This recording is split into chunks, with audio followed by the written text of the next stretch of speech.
Hello स्वैगर्स, आप सभी का मैथ्स स्वैग में स्वागत है। तो बच्चों, अपनी परसेंटाइल बूस्टर सीरीज चल रही है। इस सीरीज में मैं कॉन्सेप्ट्स के साथ साथ जेई मेन के लास्ट 6 इयर्स के पीवाईक्यूज करवा रहा हूँ। इन 6 इयर्स में बच्चों टोटल 125 शिफ्ट्स हुई हैं। वो सभी शिफ्ट्स के मैं सारे पीवाईक्यूज करवा रहा हूँ, वो भी टॉपिक वाइज।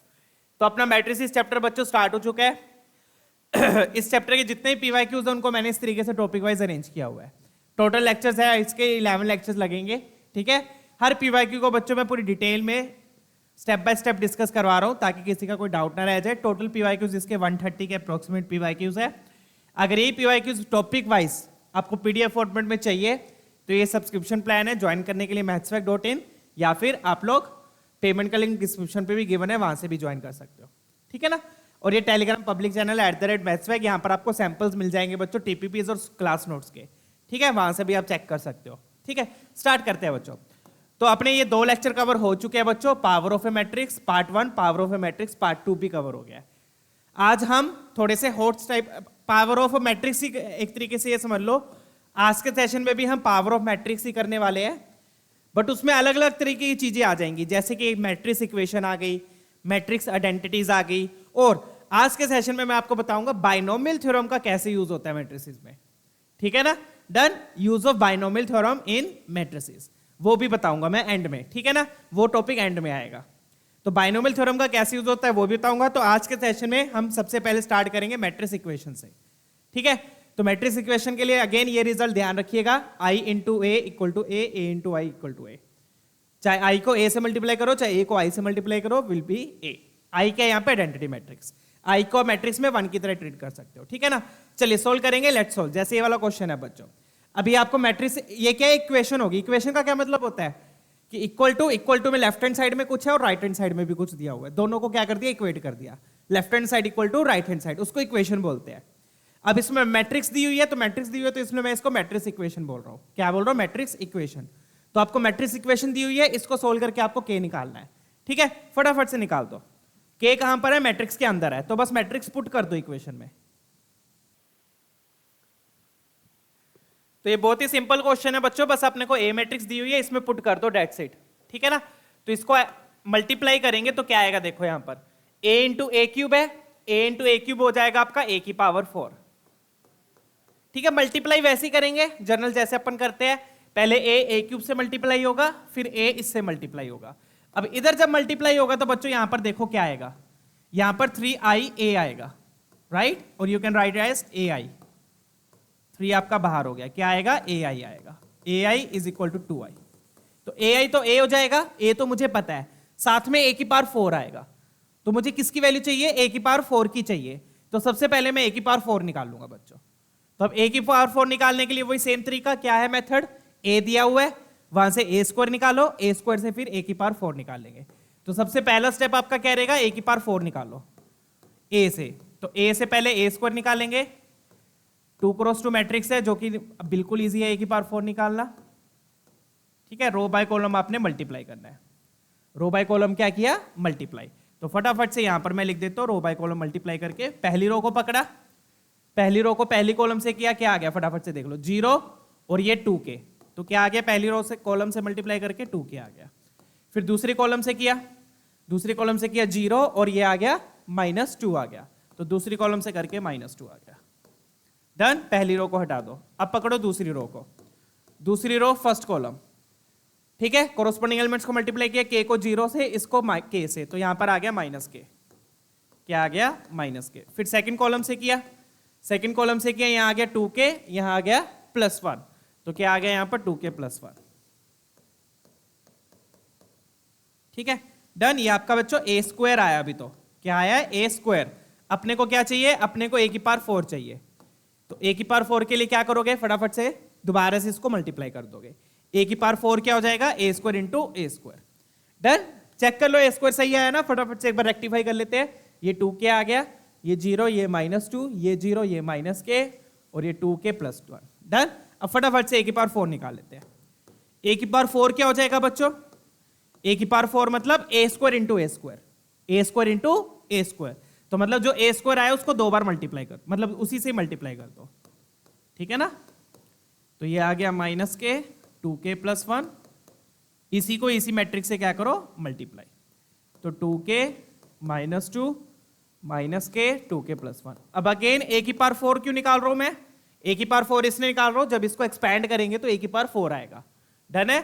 चलिए फटाफट से लिख देते हैं। अब क्या बनेगा? a की पावर 4,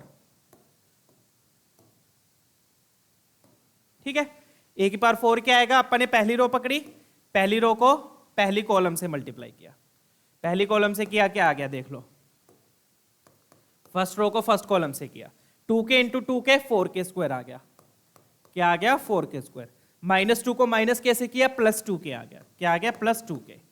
फिर सेकंड कॉलम से करेंगे, first row first column, first row second column, second column से किया, देख लो क्या आ गया? 2k into minus 2 minus 4k। इसको थोड़ा सा स्पेस दे के लिख लो ताकि क्लैरिटी आ जाए। डन? तो minus 2 into 2k minus 4k, minus 2 को इससे मल्टीप्लाई करोगे तो देखो क्या आ रहा है, माइनस 2 को इससे किया माइनस 4k, और यहां पर आ गया माइनस 2। चेक कर लो, चेक कर लो एक बार, यही आ रहा है। माइनस 2 को किया माइनस 4k माइनस 2। डन? अब सेकंड रो को पकड़ो, फर्स्ट रो को छोड़ दो, अब सेकंड रो को पकड़ो, ठीक है। सेकंड रो को पकड़ा, second row first column, second row first column, multiply किया, फटाफट से देख लो क्या बन गया। माइनस के इंटू 2k, क्या बन गया ये? माइनस 2k स्क्वायर, माइनस के into 2k minus 2k square, ठीक है। फिर ये 2k प्लस 1 माइनस के से मल्टीप्लाई होगा, तो ये बन गया minus 2k square plus k, ये आएगा, सॉरी माइनस के, ठीक है। Minus 2k square minus 2k square minus k, तो ये तो हो गया first second row first column.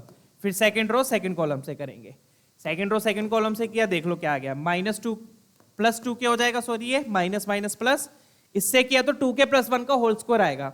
2k plus 1 का होल स्क्वायर क्या हो जाएगा बच्चों? 4k square plus 1 plus 4k। Check कर लीजिए, 2k प्लस 1 का होल स्क्वायर आएगा, वो मैंने लिख दिया एक्सपैंड करके, मल्टीप्लाई आप लोग कर लीजिएगा।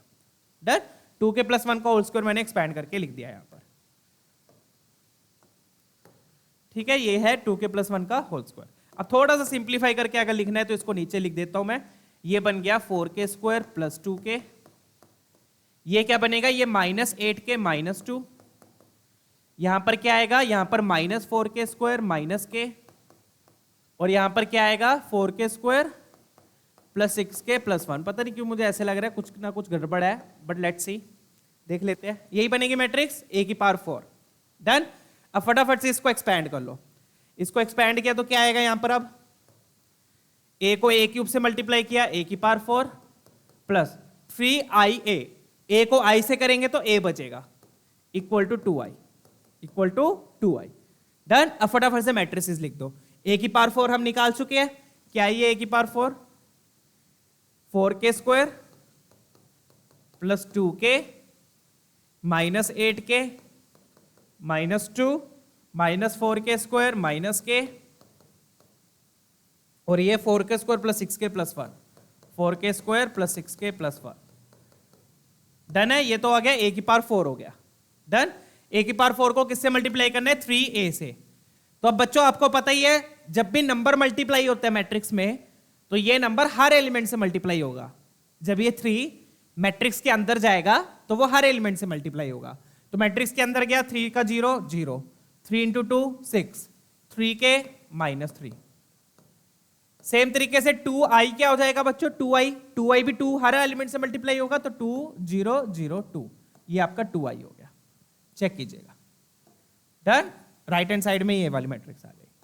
अब इन दोनों को ऐड करना है, तो ऐड कैसे करते हैं बच्चों? कोरोस्पोंडिंग एलिमेंट्स को ऐड करते हैं, मतलब कि ये वाली इससे ऐड होगी, डन, फिर ये वाला इससे ऐड होएगा, ठीक है, फिर ये इससे ऐड होगा, ठीक है, और फिर ये इससे ऐड होगा। इस तरीके से कोरोस्पोंडिंग एलिमेंट्स आपके ऐड हो जाएंगे, ठीक है। तो इसको ऐड किया तो ये बनेगा 4k square plus 2k, 4k square plus 2k, इसको 6 से ऐड किया तो कितना आ गया? Minus 8k plus 4, minus 8k plus 4, फिर 3k ऐड किया, यहां पर आ गया minus 4k square plus 2k। Check करना, ये बनेगा minus 4k square plus 2k। Done? फिर माइनस 3 ऐड किया, 4k square plus 6k minus 2, ये बन गई अपने पास matrix. And this should be equal to 2 0 0 2, ये आ गया अब अपने पास। डन है। अब दो मैट्रिसेस इक्वल है तो बच्चों इसका मतलब आप सोचोगे सर ये इसकी इक्वल होगा, बस दैट्स इट। ये जरूर ये नहीं है। जब दो मैट्रिसेस इक्वल होती है बच्चों तो उसके केस में सारे इक्वल होने चाहिए। ये नहीं कि अगर एक इक्वल हो गया तो आपका काम बन गया, नहीं, सारे इक्वल होने चाहिए। तो मतलब कि आपको के की ऐसी वैल्यू चाहिए, आपको के की ऐसी वैल्यू चाहिए जिससे ये भी इक्वल, ये 2 के इक्वल हो जाए, ये 0 के इक्वल हो जाए, ये भी 0 के इक्वल हो जाए और ये भी 2 के इक्वल हो जाए। तो चारों इक्वल होने चाहिए। ये नहीं कि अगर एक इक्वल हो गया तो काम बन गया, नहीं, एक इक्वल हो गया या 2 इक्वल हो गए, चारों इक्वल होने चाहिए एट द सेम टाइम पर। ठीक है, तो अपन क्या पकड़ेंगे, सबसे इजी वाली इक्वेशन पकड़ लेते हैं। ये 0 के 2 के इक्वल होना चाहिए, यहाँ पे क्वाड्रेटिक है, यहाँ पे भी क्वाड्रेटिक है, यहाँ पे भी क्वाड्रेटिक है, यहाँ पर लीनियर बन रही है। तो जो लीनियर है मैं उसको पकड़ लेता हूँ, सबसे इजी वाली को। तो यहां से जो के की वैल्यू आएगी, अगर वो के की वैल्यू बाकी तीन कंडीशंस को, बाकी तीन कौन सी, ये 2 होना चाहिए, ये 2 होना चाहिए, ये 0 होना चाहिए, उसको सेटिस्फाई कर रही है तो बस वो आपकी वैल्यू हो जाएगी। डन। तो दिस इंप्लाइज -8k + 4 = 0। ये बात समझ में आ गई ना? मैं फिर से बता दूं, जब दो मैट्रिसेस इक्वल होती है तो उनके सारे एलिमेंट्स, सारे कोरोस्पोंडिंग एलिमेंट्स इक्वल होने चाहिए। ये नहीं कि अगर एक इक्वल हो गया तो सही इक्वल है मैट्रिसेस, नहीं, सारे 4 एलिमेंट्स है तो चारों के चारों आपस में इक्वल होनी चाहिए। डन है? क्लियर? यहां से देख लो, अब यहां से के क्या आ गया, यहां से के आ गया आपका हाफ आ गया। अब आपको चेक करना पड़ेगा कि हाफ पुट करने पर क्या बाकी तीन भी सेम आ रहे हैं, बाकी तीन सेटिस्फाई कर रहे हैं। मतलब कि हाफ पुट करने पर ये 2 आना चाहिए, ये भी 2 आना चाहिए और ये 0 आना चाहिए। डन है? क्लियर? और ये सेटिस्फाई कर रहा है, पुट करके देख लेना। तो इसलिए आपका आंसर क्या हो गया, k = हाफ। सर अगर सेटिस्फाई ना करता तो आप बोलते कि k की ऐसी कोई वैल्यू एग्जिस्ट नहीं कर रही जो इस इक्वेशन को सेटिस्फाई करेगी। ठीक है, तब आंसर आता नो वैल्यू ऑफ k। ठीक है, डन। तब आंसर k = 0 नहीं आएगा। कभी आप बोलो सर आंसर फिर 0 हो जाएगा, नहीं, तब 0 का मतलब क्या है कि k 0 है, तब आंसर क्या आएगा, no value of k। No का मतलब नो, नो का मतलब 0 नहीं होगा उसमें। ठीक है ना? अगर आप ये बोलो कि number of values of k, तब 0 होगा। Number of values of k तब 0 हो जाएगा कि कोई भी वैल्यू नहीं है।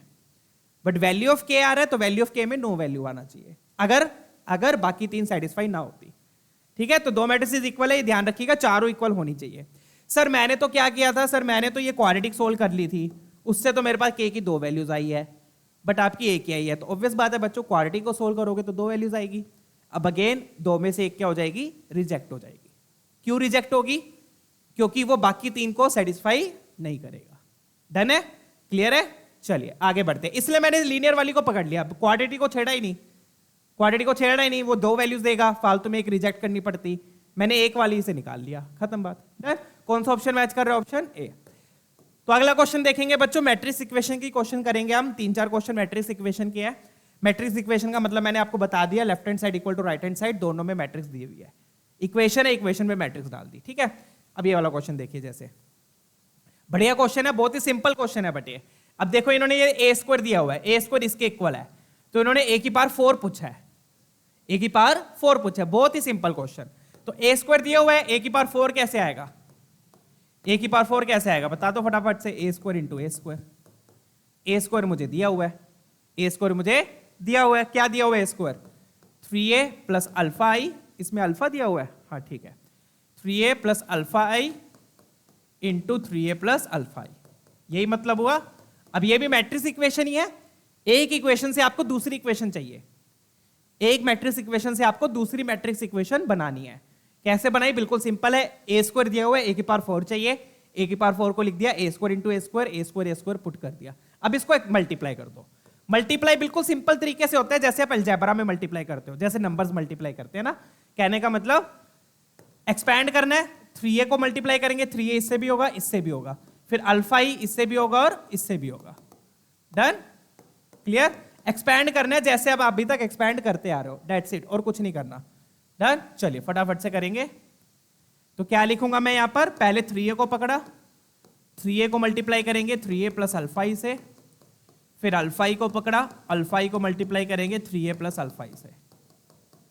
डन? मल्टीप्लाई करके देख लो क्या आ गया, 3 3 = 9 a², क्या आ गया, 3 3 = 9 a², 3 × α 3α × ai। अगेन ai को क्या लिख देंगे, a बन जाएगा। अब ये AI आर्टिफिशियल इंटेलिजेंस नहीं है, this is AI A matrix I identity matrix. ऐसे घटिया जोक मैं मारता रहता हूँ, ये रिजल्ट आपने ध्यान रखना है। डन है, क्लियर।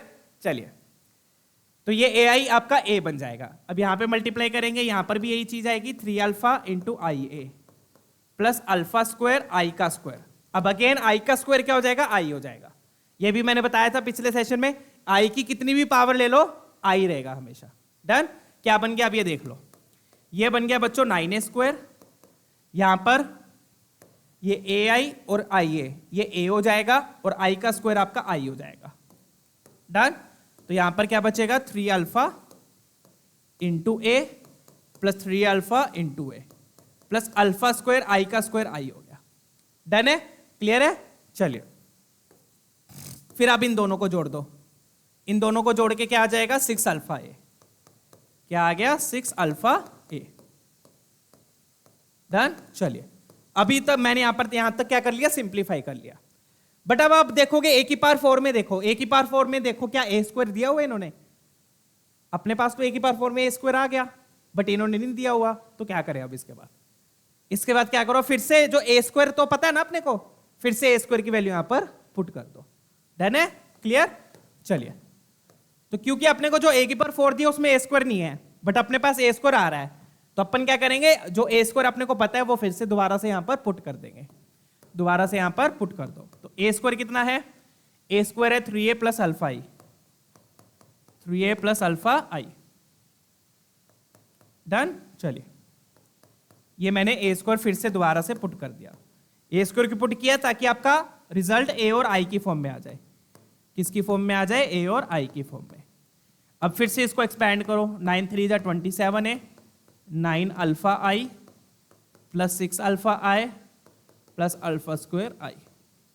डन है, क्लियर। अब ए वाला ए से ऐड हो जाएगा, आई वाला आई से ऐड हो जाएगा। क्लियर, ए वाले को ए से ऐड किया, आई वाले को आई से ऐड किया,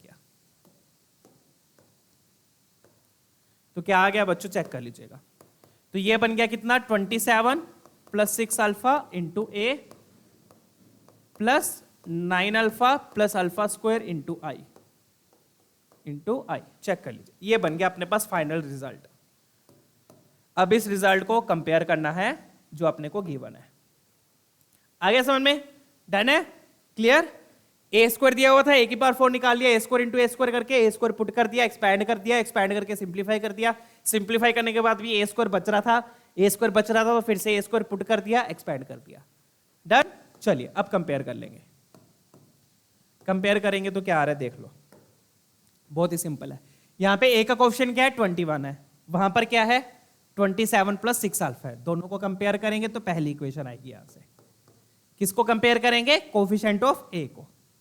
तो यहां पे मैं लिख देता हूं कंपेयरिंग कोएफिशिएंट ऑफ ए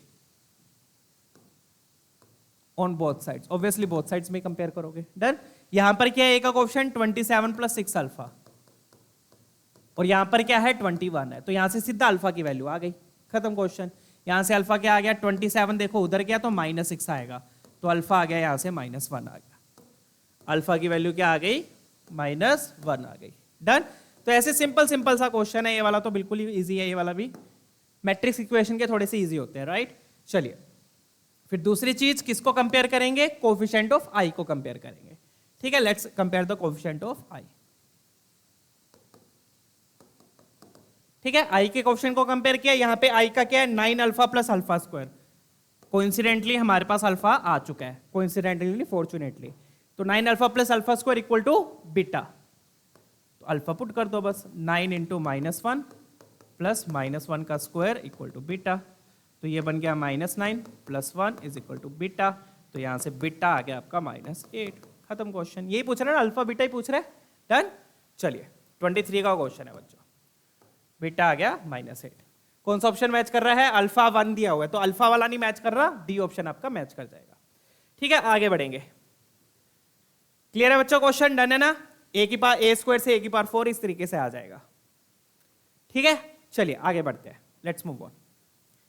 तो इसमें अपने को एक इक्वेशन दी हुई थी, उससे अपने दूसरी इक्वेशन निकाल लिया, निकाल के फिर कंपेयर कर लिया। चलिए नेक्स्ट देखते हैं, ये वाला ट्राई करेंगे। ठीक है, अब यहाँ पे भी देखो यही दिया हुआ है, ऐसा ही कुछ है, पी की पावर एन को आई और पी की टर्म में लिखा है, पी को किसकी टर्म में लिखा है, आई और पी की टर्म में लिखा है। पी मैट्रिक्स अपने को गिवन है, पी मैट्रिक्स अपने को गिवन है। तो अपन क्या करेंगे, पहले तो यहाँ पे राइट हैंड साइड निकाल लेते हैं। राइट हैंड साइड किसकी इक्वल आएगी, राइट हैंड साइड हमें क्या दी हुई है, हम राइट हैंड साइड पे पहले अटैक करते हैं कि राइट हैंड साइड जो दिया हुआ है वो क्या बनेगा। तो राइट हैंड साइड में क्या दिया, 5i minus 8p, right hand side में दिया है 5i माइनस 8p, ये दिया है। इसको सोल्व करके देख लेते हैं क्या आ रहा है, फिर अपन p की पावर n को देख लेंगे। ठीक है, चलिए 5i is equal to 8p minus 8p, अरे यार 5i माइनस 8p है। ये क्वेश्चन पावर ऑफ मैट्रिक्स से रिलेटेड है, देखो यहाँ पे भी पावर ही हो रहा है, और क्या है, सारे बहुत बढ़िया टॉपिक है, पावर ऑफ मैट्रिक्स जेई का फेवरेट टॉपिक है ये। ठीक है, चलिए तो 5i का क्या मतलब हुआ बच्चों, i का मतलब 1 0 0 1, माइनस 8p का क्या मतलब हुआ, p अपने को दिया हुआ है, p कितना है 2 माइनस 1 5 माइनस 3, डन। तो यहां पर मैं क्या कर रहा हूं बच्चों, पहले राइट हैंड साइड को सोल्व कर रहा हूं कि राइट हैंड साइड को सोल्व करके क्या मैट्रिक्स बन रही है। ठीक है, ये आ गया अपन अपने पास। अब यहां पर आप देखोगे तो क्या आएगा, 5 0 0 5 माइनस 16। अब 8 जो है वो हर से मल्टीप्लाई होगा, अगेन ध्यान रखिएगा, ये जो 8 है जो मैट्रिक्स के अंदर जाएगा हर एलिमेंट से मल्टीप्लाई होगा। तो कितना आ गया 16 माइनस 8, 8 ले जाओ चाहे माइनस 8 ले जाओ वो आपकी मर्जी है, बट 8 ले जाओ ताकि माइनस प्लस की गलती ना हो। 8 5 जा 40 और यहां पर आ गया 24। फिर कोरोस्पोंडिंग एलिमेंट्स को सब्ट्रैक्ट करेंगे, सब्ट्रैक्ट किया 5 माइनस 16 माइनस 11, 0 माइनस माइनस ये प्लस 8 हो जाएगा, 0 माइनस 40, 5 प्लस 24 ये 29 हो गया। तो ये आ रही है अपनी राइट हैंड साइड, ये क्या है अपनी राइट हैंड साइड, यही आ रही है, डन। चलिए अब लेफ्ट हैंड साइड देख लेते हैं। अब लेफ्ट हैंड साइड क्या है अपनी, लेफ्ट हैंड साइड है अपनी p की power n, left hand side क्या है, p की पावर n है। ठीक है, तो अपने को n निकालना है, ऑब्वियसली क्या निकालना है n, कि मैं p की कितनी पावर लूं कि ये वाला ये बन जाए मेरे पास, मतलब यही हुआ, मुझे किसकी वैल्यू चाहिए, n की। कहने का मतलब क्या है, क्वेश्चन वाला क्या पूछ रहा है कि मैं p की कितनी पावर लूं कि ये मैट्रिक्स आ जाए। तो अगेन वही p स्क्वायर निकालेंगे, पहले वही पावर लेते जाएंगे, तो कोई ना कोई या तो पैटर्न बन रहा होगा, अगर पैटर्न नहीं बन रहा होगा तो n की वैल्यू क्या आएगी, छोटी आ जाएगी, छोटी आएगी। अगर n की वैल्यू बड़ी होगी तो पैटर्न बन रहा होगा, बड़ी नहीं होगी तो छोटी आएगी, और मुझे लग रहा है छोटी आएगी क्योंकि नंबर्स भी छोटे ही है। ठीक है, चलिए तो p स्क्वायर देख लेते हैं क्या आएगा। p स्क्वायर बोले तो p इंटू पी,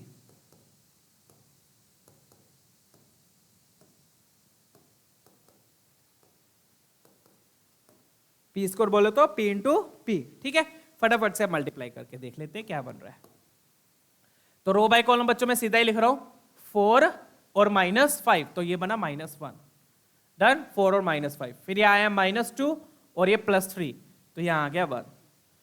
ठीक है, फिर ये आएगा 10 माइनस 15 -5, -5 प्लस 9, सॉरी मैंने क्या कहा, हाँ -5 प्लस 9, तो यहां आ गया 4।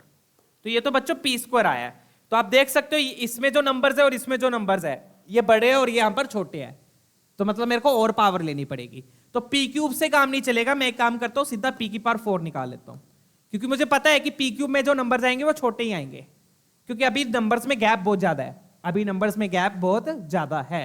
तो p क्यूब निकालने की जरूरत नहीं है, मैं सीधा p की पावर 4 निकाल लेता हूं। सीधा p की पावर 4 कैसे निकालोगे, p square into p square करके, p square into p square करके। तो फटाफट से निकालेंगे, क्या आ जाएगा देख लेते हैं। ये क्लियर है ना, मैंने p क्यूब क्यों नहीं निकाला, क्योंकि अभी नंबर्स में गैप ज्यादा है, तो p क्यूब निकालने का फायदा नहीं है, वेस्टेज ऑफ टाइम है। डन, तो अभी मैं सीधा p की पावर 4 निकाल रहा हूं। सीधा p की पावर 6 नहीं निकाल सकता, वो भी वैसे निकाल ही सकता हूं, p square into p square into p square करके, बट वही 3 बार मल्टीप्लाई होगा। डन, तो पहले p की पावर 4 निकाल लेते हैं, फिर देखेंगे क्या करना है। Clear, row by column multiply करते हैं बच्चों फटाफट से। 1 और ये 1 और -5 कितना आ गया, -4।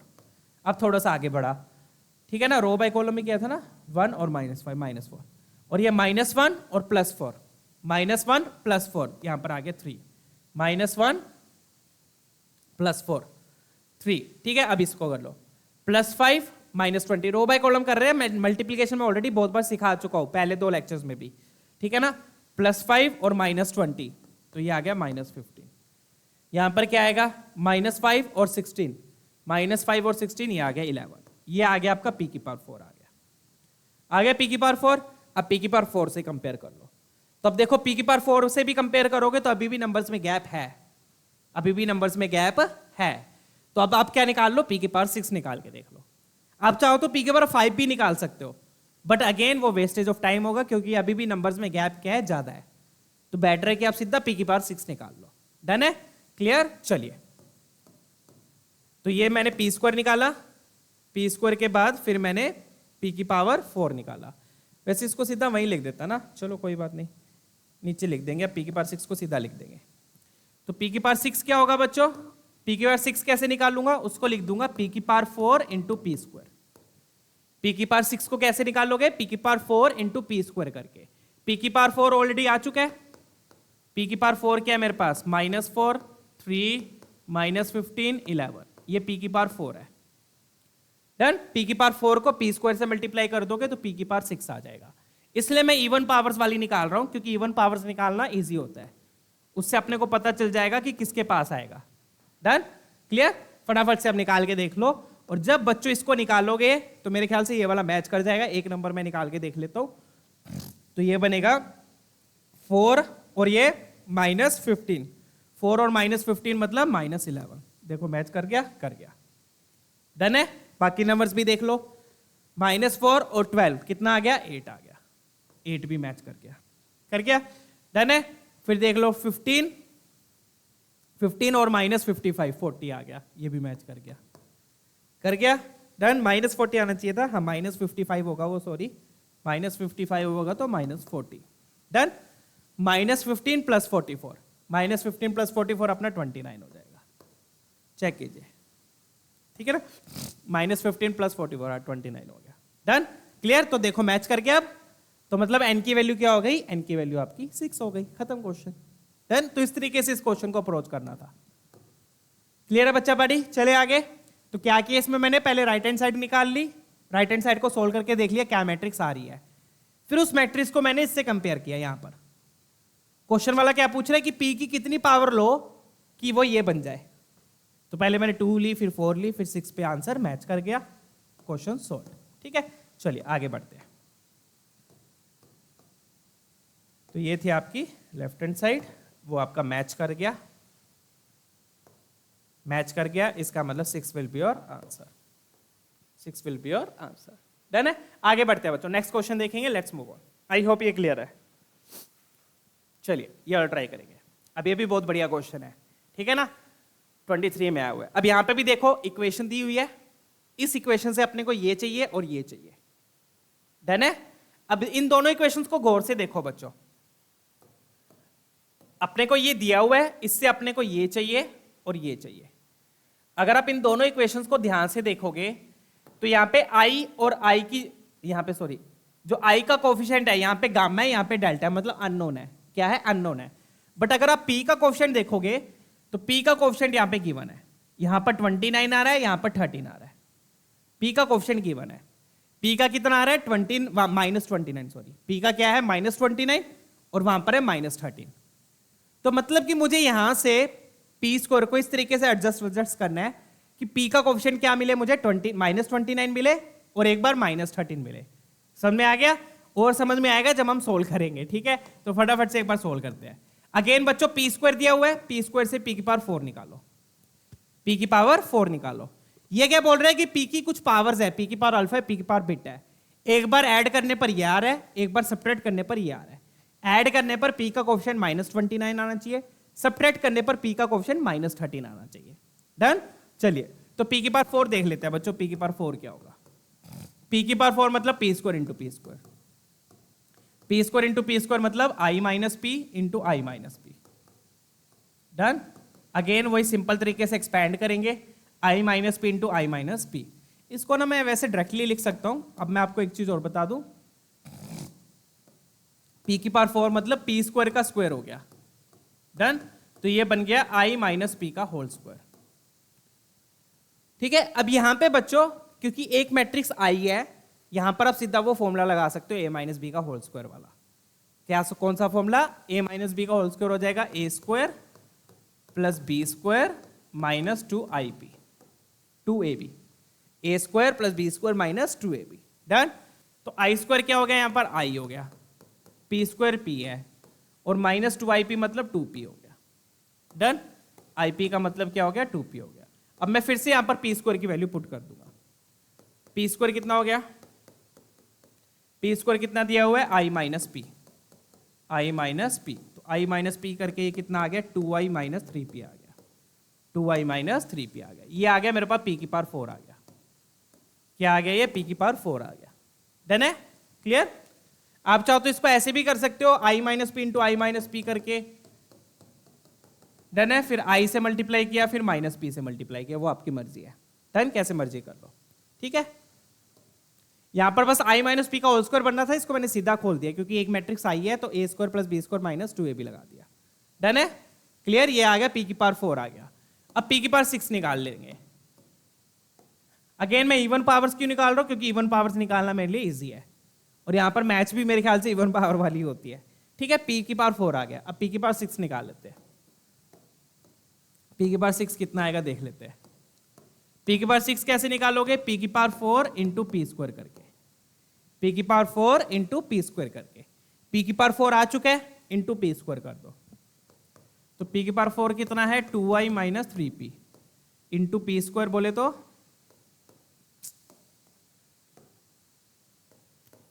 पी स्क्वायर कितना है? i माइनस पी है। अब मल्टीप्लाई कर दो। अब मल्टीप्लाई करते टाइम ना मैं बच्चों सीधा लिख रहा हूं, ठीक है ना? सीधा कैसे लिखेंगे? i into I square, sorry i into I square I हो गया। तो जब ये इससे मल्टीप्लाई होगा तो 2i बचा। 2i को p से करेंगे तो i इंटू पी पी हो जाएगा, तो यहां पे 2p बचा। i इंटू पी पी हो जाएगा। ठीक है?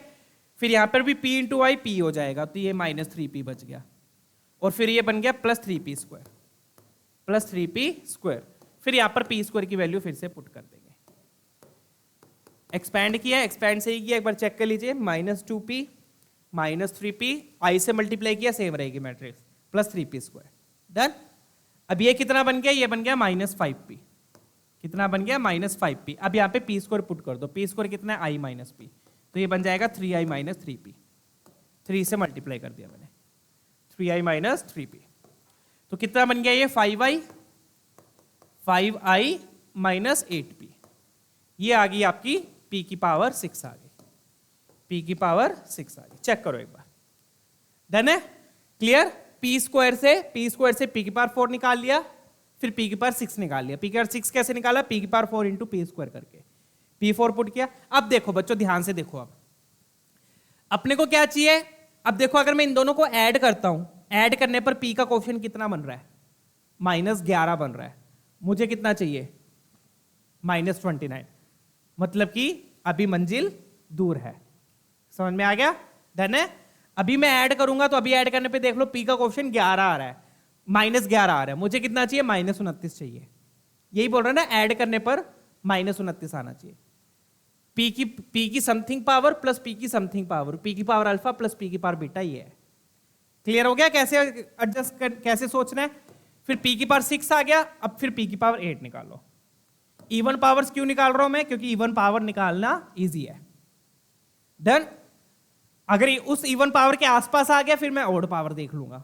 ठीक है ना? पहले मैं इवन पावर निकाल रहा हूं, तो p की पावर 8 निकाल लेते हैं। अब p की पावर 8 कैसे निकालोगे? अगेन वही p की पावर 6 इंटू पी स्क्वायर कर लो, या फिर आप इसको ऐसे भी कर सकते हो, p की पावर 4 का होल स्क्वायर भी कर सकते हो, p की पावर 4 का होल स्क्वायर भी कर सकते हो। तो मैं वही कर देता हूं, वो ज्यादा इजी लगेगा मुझे। ठीक है? p की पावर 8 मतलब p की पावर 4 का होल स्क्वायर। p की पावर 4 क्या है बच्चों? 2i माइनस 3p है। इसका होल स्क्वायर करेंगे, इसका क्या करेंगे? Whole square. अब क्योंकि एक मैट्रिक्स आई है, तो इसमें a माइनस बी का होल स्क्वायर लग जाएगा। a माइनस बी का होल स्क्वायर बोले तो a square plus B square minus 2ab। a square क्या हो गया? 4i square, i square i हो गया। b स्क्वायर कितना हो गया? 9p square minus 2 two 4 12ip। ip आपका p हो गया, ip आपका p हो गया। यहां पर मैं चलो लिख ही देता हूं, ये ip और यहां पर i स्क्वायर। क्या करेंगे फिर हम यहाँ पर अगेन पी स्क्वायर है, पी स्क्वायर की वैल्यू पुट कर देंगे। ये आई स्क्वायर तो आई हो गया, अब पी स्क्वायर की वैल्यू पुट करी, 9 से मल्टीप्लाई किया, 9i minus 9p, 9i minus 9p minus 12p। अब देखो अब ये कितना बन गया, अब देखो कितना बन गया ये, अब बन गया ये 9 + 4 13i, और ये कितना बन गया माइनस 21i। अब देखो 21 आ गया, देखो आ गया ना आसपास, 21 आ गया। मुझे कितना चाहिए, 29 चाहिए। डन, मतलब कि मैं पास आ चुका हूं, अब मेरी मंजिल पास में है। तो अब मुझे ऐड करना है ना, क्या करना है, ऐड करना है। ऐड करके मुझे 29 चाहिए, तो 21 तो आ गया, मैं किससे ऐड करूं, देख लो किससे ऐड करूं कि मेरे पास 29 आ जाए।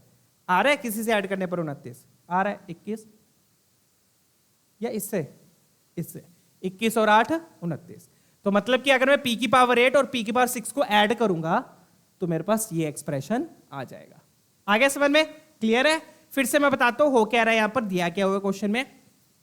क्वेश्चन में बच्चों अपने को पी स्क्वायर दिया हुआ है। डन, उन्होंने क्या दिया है फिर, p की पावर अल्फा प्लस p की पावर बीटा ये दिया है, ये ऐड दिया है और ये सब्ट्रैक्शन दिया है कि आपने दो p की पावर्स लेनी है, दो p की कुछ ऐसी पावर्स लेनी है जिनको ऐड करने पर ये आए, सब्ट्रैक्ट करने पर ये आए। ऐड करने पर p का कोएफिशिएंट -29 आए, सब्ट्रैक्ट करने पर p का कोएफिशिएंट -13 आए। डन, तो मुझे p दिया हुआ, p स्क्वायर दिया हुआ था, वहां से p की पावर 4 निकाला, उसमें p का कोएफिशिएंट -3 है, मुझे तो -29 चाहिए, तो मुझे दूर है अभी। p की पावर 6 निकाला, उसमें p का कोएफिशिएंट -8 आया, वो भी दूर है। -29 चाहिए, फिर p की पावर 8 निकाला, 8 में मेरे पास p की पावर -21 आ गया, मतलब कि पास में आ गया -29 के। अभी तो मुझे ऐड करना है ना, आप बोलोगे सर -29 तो नहीं आया, अभी तो -21 आया है। अब मैं यहाँ पे क्यों रुक गया, क्योंकि मुझे इसमें ऐड करना है। p की पावर अल्फा, मान लो अल्फा तो चलो 8 हो गया, अब p की पावर अल्फा में p की पावर बीटा ऐड करना है। तो कहने का मतलब p की पावर 8 में मैं क्या ऐड करूं, क्या ऐड करूं कि मुझे p की पावर, p का कोएफिशिएंट -29 मिल जाए। तो क्या ऐड करोगे, आपको साफ दिख रहा है, इसमें और ये आप ऐड कर लो। Done, clear? चलिए, तो सिंपल सा लॉजिक है बच्चों, p स्क्वायर दिया हुआ था, p स्क्वायर से मैंने p की पावर 4 निकाला, p की पावर 6 निकाला, p की पावर 8 निकाला, और फिर वहां से मुझे पता चला कि अगर मैं p की पावर 8 और p की पावर 6 को ऐड करूंगा तो मेरे पास ये आ जाएगा। डन है, क्लियर है? p की पावर 8 और p की पावर 6 को अगर मैं ऐड करूंगा तो मेरे पास ये आ जाएगा। कितना आ गया देख लो, अब 13 और 5 कितने हो गए, 18i हो गए, और -29p हो गया। तो ऐड करने पर तो p का कोएफिशिएंट मैच हो रहा है, क्या सब्ट्रैक्ट करने पर होगा? सब्ट्रैक्ट करने पर भी होना चाहिए, करके देख लेते हैं, सब्ट्रैक्ट भी करके देख लेते हैं। p की पावर 8 माइनस p की पावर 6, बढ़िया क्वेश्चन है ये, बेकार क्वेश्चन है, बहुत बढ़िया क्वेश्चन है ये। दोनों को सब्ट्रैक्ट करेंगे, सब्ट्रैक्ट करके देख लो क्या आ रहा है। 13 में से 5 गया, 8i, सब्ट्रैक्ट किया तो ये +8 हो जाएगा, +8 होगा तो कितना आ गया ये 13, तो 13 मैच हो रहा है, बहुत बढ़िया, -13 आएगा। तो मतलब ऐड करने पर भी मैच हो रहा है और सब्ट्रैक्ट करने पर भी मैच हो रहा है, इसका मतलब हम पहुंच गए अपने आंसर तक। क्लियर है? तो कहने का मतलब आप कंपेयर करोगे, अब क्या करना है, अब कंपेयर करना बाकी रह गया। कंपेयर करोगे तो अल्फा क्या हो गया 8, बीटा हो गया 6, गामा क्या हो गया, गामा हो गया 18, डेल्टा क्या हो गया, डेल्टा 8 हो गया। क्लियर है बच्चों, सारी चीजें क्लियर है? चलिए, तो ये वाली वैल्यू, ये वाली वैल्यू, तो यहां से मेरे पास क्या आ गया बच्चों, अल्फा बीटा गामा डेल्टा, चारों वैल्यूज आ गई, अल्फा बीटा गामा डेल्टा। ठीक है, डेल्टा को चाहे ऐसे लिख लो। डन, तो अल्फा कितना आ गया, अल्फा 8, अल्फा आ गया 8, बीटा आ गया 6, गामा आ गया 18, और ये आ गया आपका 8। चेक कीजिएगा। डन है, आगे चारों वैल्यूज आ गई, खत्म है अब क्वेश्चन। ठीक है, डन। अपने को पूछा क्या, alpha plus beta plus gamma minus delta, तो ऐड करके सब्ट्रैक्ट कर दो। सब्ट्रैक्ट करेंगे, 8 से 8 कैंसिल, 18 + 6 24, 18 + 6 24, ऑप्शन सी आपका मैच कर रहा है। चेक कर लीजिए। चलिए अब आगे बढ़ते हैं अपने नेक्स्ट क्वेश्चन की ओर।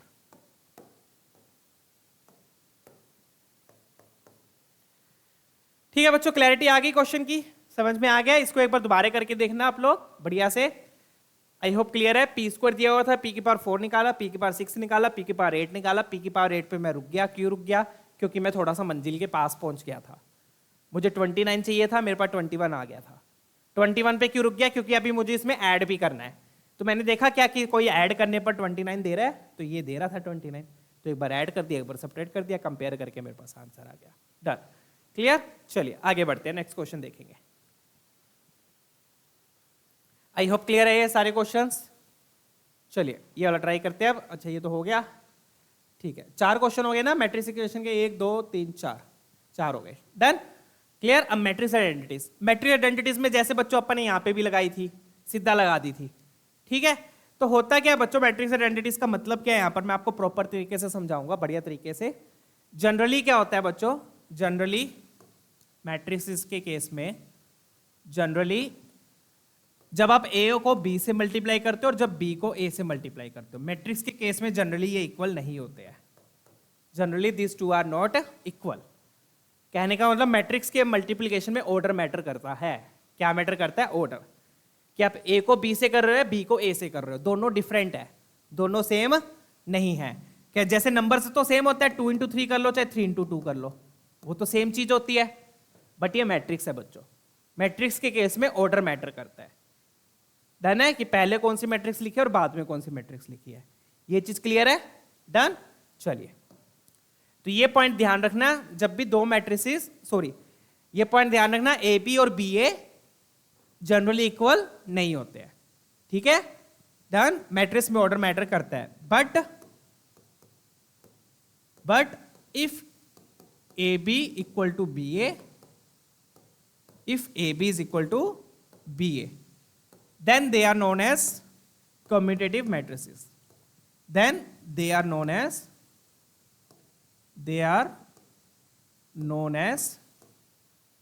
commutative, क्या स्पेलिंग होगी? commutative matrices, ठीक है। चलो खैर ये वर्ड ज्यादा मैटर नहीं करता, commutative matrices, ठीक है। अपने को ये पॉइंट ध्यान रखना है कि अगर ए बी और बी ए इक्वल हो जाएंगे, इफ दिस इज इक्वल, ठीक है। डन है, इफ दिस इज इक्वल, तो उस केस में algebraic identities will be applicable. अब अलजेब्रिक आइडेंटिटीज का क्या मतलब है मैं आपको बताता हूं। Algebraic identities will be applicable, जो हमने अलजेब्रिक आइडेंटिटीज पढ़ी है वो एप्लीकेबल हो जाएंगी। कहने का मतलब क्या है कि जैसे मुझे a प्लस बी का होल स्क्वायर लिखना है, तो जनरली अगर आप इसका स्क्वायर लिखोगे तो आप जनरली ऐसे लिखते हैं, ऐसे लिखोगे।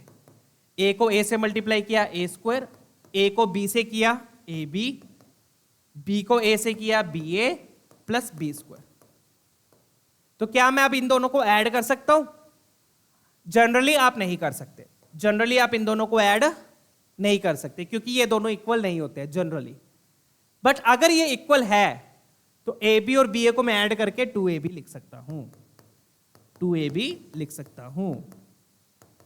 तो कहने का मेरा बस यही मतलब है बच्चों, क्लियर है कि अगर ए बी और बी ए इक्वल है तो अलजेब्रिक आइडेंटिटी लग जाएगी, अदरवाइज नहीं लगती है, अदरवाइज आप a प्लस बी के होल स्क्वायर को 2ab में नहीं लिख सकते क्योंकि 2ab क्या होता है? ab प्लस ba होता है, और ab और ba इक्वल नहीं होते हैं जनरली, तो उन दोनों को आप ऐड करके 2ab नहीं लिख सकते। बट अगर वो कॉम्पिटिटिव है तो आप लिख सकते हो। डन है, ये चीजें क्लियर है? डन। सेम तरीके से अगर ये कॉम्पिटिटिव है तो मैं a प्लस बी का होल क्यूब भी डायरेक्टली लिख सकता हूं। अगर कॉम्पिटिटिव है तो मैं a प्लस बी का होल क्यूब भी डायरेक्टली लिख सकता हूं। क्या लिखूंगा? a cube plus B cube plus 3ab into a plus B, अगर कॉम्पिटिटिव है। बट अगर कॉम्पिटिटिव नहीं है तो आप ये आइडेंटिटी नहीं लगा सकते, तो भाई ये चीज ध्यान रखनी है। क्लियर है बच्चों? चले आगे, चलिए। तो ये है वेक्टर मैट्रिक्स आइडेंटिटी, सॉरी। तो मैट्रिक्स में आइडेंटिटीज कब एप्लीकेबल होती है? जब मैट्रिसेस कॉम्पिटिटिव होती है, मतलब ए बी और बी ए इक्वल होता है, तब आप आइडेंटिटीज लगा सकते हो, अदरवाइज नहीं लगा सकते। Done, clear? चलिए, तो जैसे कि यहां पर भी मुझे पता है आई ए और ए आई इक्वल होता है, चाहे आप आई को ए से करो चाहे ए को आई से करो, तो मतलब ए और आई कॉम्पिटिटिव है। ए और आई कॉम्पिटिटिव है तो मतलब ए और आई में मैं मैट्रिक्स आइडेंटिटीज लगा सकता हूं, जैसे कि मैंने यहां लगा दी थी, यहां पे देखो सीधा लिख दिया था, ठीक है, यहां पे भी मैंने लिख दिया था। ठीक है, डन है, क्लियर। इसलिए मैंने यहां पर बोला था जब लगाते टाइम, यहां पे बोला था कि एक मैट्रिक्स आई है तो आप अलजेब्रिक आइडेंटिटी लगा सकते हो। डन है, एक मैट्रिक्स अगर आई है तो आप अलजेब्रिक आइडेंटिटी लगा सकते हो। तो कहने का मतलब ए प्लस आई के होल स्क्वायर को क्या लिखूंगा, ए square plus I square plus 2ia, तो ये बन जाएगा ए स्क्वायर आई हो गया, 2ia आपका ए हो गया। क्लियर है, आगे चीज समझ में। सेम तरीके से a माइनस आई का whole cube, whole square, cube मैं अभी बताऊंगा, क्यूब अभी क्वेश्चन में करेंगे हम। A square plus I square minus 2ai, I square I हो गया और ये 2a बच गया। डन, इस तरीके से आप सीधा लिख सकते हो। ठीक है बच्चों, चलिए अब आगे बढ़ते हैं, लेट्स मूव ऑन। तो बस ये पॉइंट याद रखना है, ये पॉइंट बुक्स वगैरह में जनरली मेंशन नहीं होता, ना ही जनरली बताया जाता है, बट जनरली मैं बता रहा हूं। ठीक है, तो जनरली ए बी और बी ए इक्वल नहीं होते हैं, बट अगर वो इक्वल है तो आप आइडेंटिटीज लगा सकते हो। कौन सी आइडेंटिटीज, जो आपने अलजेब्रा में पढ़ी थी, होल स्क्वायर वाली, होल क्यूब वाली। डन है, चलिए आगे बढ़ते हैं, लेट्स मूव ऑन। ठीक है, तो ये वाला पॉइंट इंपॉर्टेंट है। कौन सा पॉइंट, अगर कॉम्पिटिटिव है, अगर कॉम्पिटिटिव है तो अलजेब्रिक आइडेंटिटीज एप्लीकेबल है। डन, इसको आप शॉर्ट नोट्स में लिखना है, लिख लेना।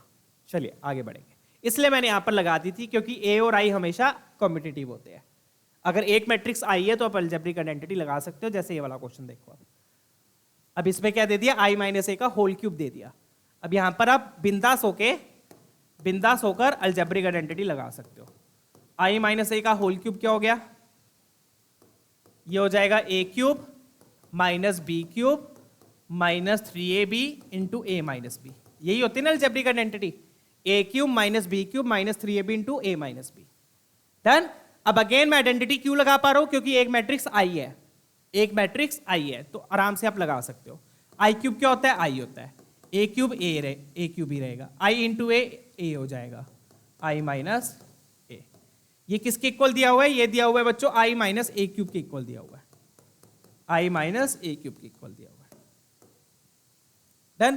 तो ये आई से आई कैंसिल होके नल मैट्रिक्स, ए क्यूब से ए क्यूब कैंसिल होके भी नल मैट्रिक्स। तो अपने पास बचा क्या, अपने पास सिर्फ ये बच गया, null matrix is equal to minus 3a into I minus A. सिर्फ ये बच गया, ये वाला पार्ट सिर्फ ये बच जाएगा, बाकी कैंसिल हो जाएगा। ठीक है, तो यहां से मेरे पास फिर क्या आ गया, -3 इधर ले जाओ तो a into I minus A equal to null matrix. अब यहां पे मैं अब आपको एक इंपॉर्टेंट पॉइंट बताऊंगा, ये आ गया। Done, clear. अब यहां पे मैं अब आपको एक इंपॉर्टेंट पॉइंट बताऊंगा। अब बच्चे क्या करते हैं, दो मैट्रिसेस का प्रोडक्ट नल है, 0 है, एक यू कैन से, तो बच्चे क्या बोलते हैं कि सर ए भी नल मैट्रिक्स हो गया, आई माइनस ए भी नल मैट्रिक्स हो गया। बट ये गलत होता है मैट्रिक्स के केस में, this is wrong in the case of matrices, in the case of matrices this is wrong. Clear है, ये जरूरी नहीं है कि अगर दो मैट्रिसेस का प्रोडक्ट नल मैट्रिक्स है, अगर दो मैट्रिसेस का प्रोडक्ट नल मैट्रिक्स है तो ये जरूरी नहीं है कि इन दोनों में से एक नल मैट्रिक्स होगी, ऐसा जरूरी नहीं है। ठीक है, इसको नोट्स में आप लिख लेते हैं, नोट्स में मैं लिख देता हूं यहां पर, if A B is equal to null matrix, ये पॉइंट भी आप शॉर्ट नोट्स में लिख लेना, if A B is equal to null matrix that doesn't imply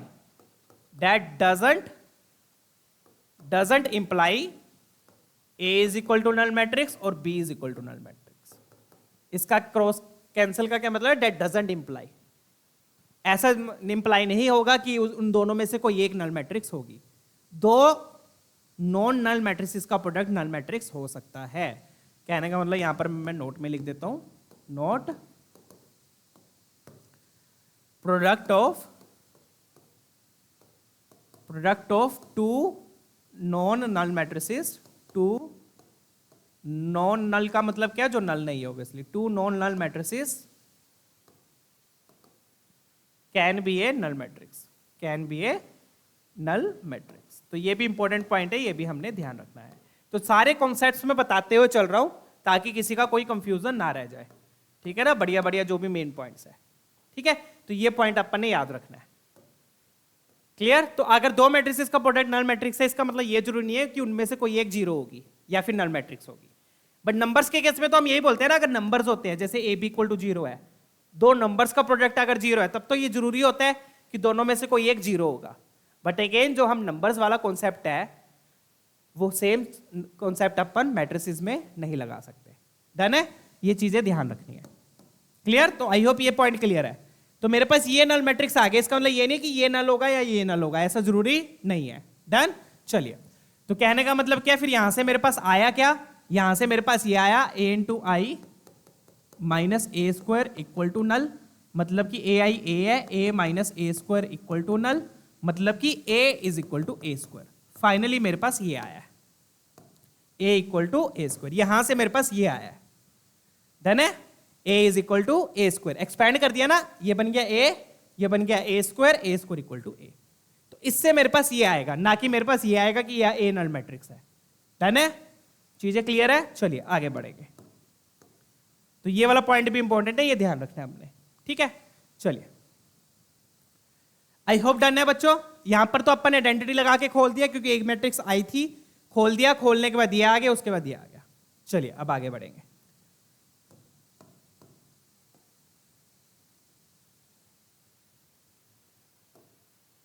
तो अब मेरे पास क्या है, ए स्क्वायर इक्वल टू ए है, तो ए तो मेरे को पता है, इसका ए स्क्वायर निकाल लो, उससे उसको ए से इक्वेट कर दो, डेट्स इट। तो ए स्क्वायर निकाल लेते हैं। ए स्क्वायर क्या है मेरे पास, फटाफट से देख लो। ए स्क्वायर क्या हो जाएगा, ए बी जीरो डी, इसको ए से मल्टीप्लाई किया, ए बी जीरो डी से। Done? Row by column again वही मल्टीप्लाई करेंगे, रो बाय कॉलम मल्टीप्लाई किया तो क्या आएगा, this will be equal to, सीधा लिख रहा हूं बच्चों में। डन? तो रो बाय कॉलम मल्टीप्लाई किया, ये आ गया ए स्क्वायर और ये आ गया जीरो, यहां पर आ गया ए स्क्वायर, ये आ गया A B plus B D. ठीक है, और ये आ गया जीरो और ये भी जीरो। डन? और ये आ गया जीरो और यहां पर आ गया डी स्क्वायर। चेक करना, यही बनेगा। डन है? ये किसकी इक्वल होना चाहिए, this should be equal to matrix A, this should be equal to matrix A. A matrix क्या है अपने पास, ए बी जीरो डी, ये इसके इक्वल होना चाहिए। डन है? चलिए,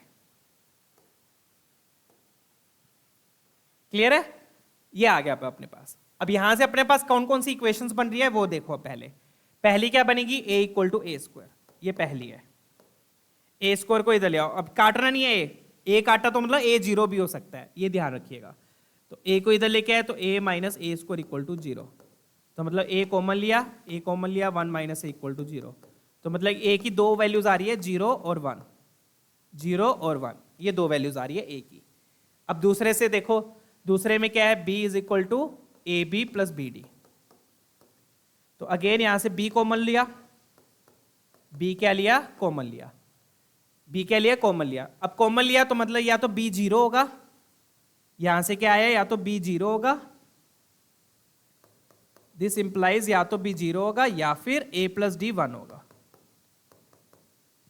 क्योंकि जब हम कैंसिल करते हैं ना, b को कैंसिल किया मतलब b जीरो हो सकता है, क्योंकि जीरो हो गया तो ये जीरो इक्वल टू जीरो।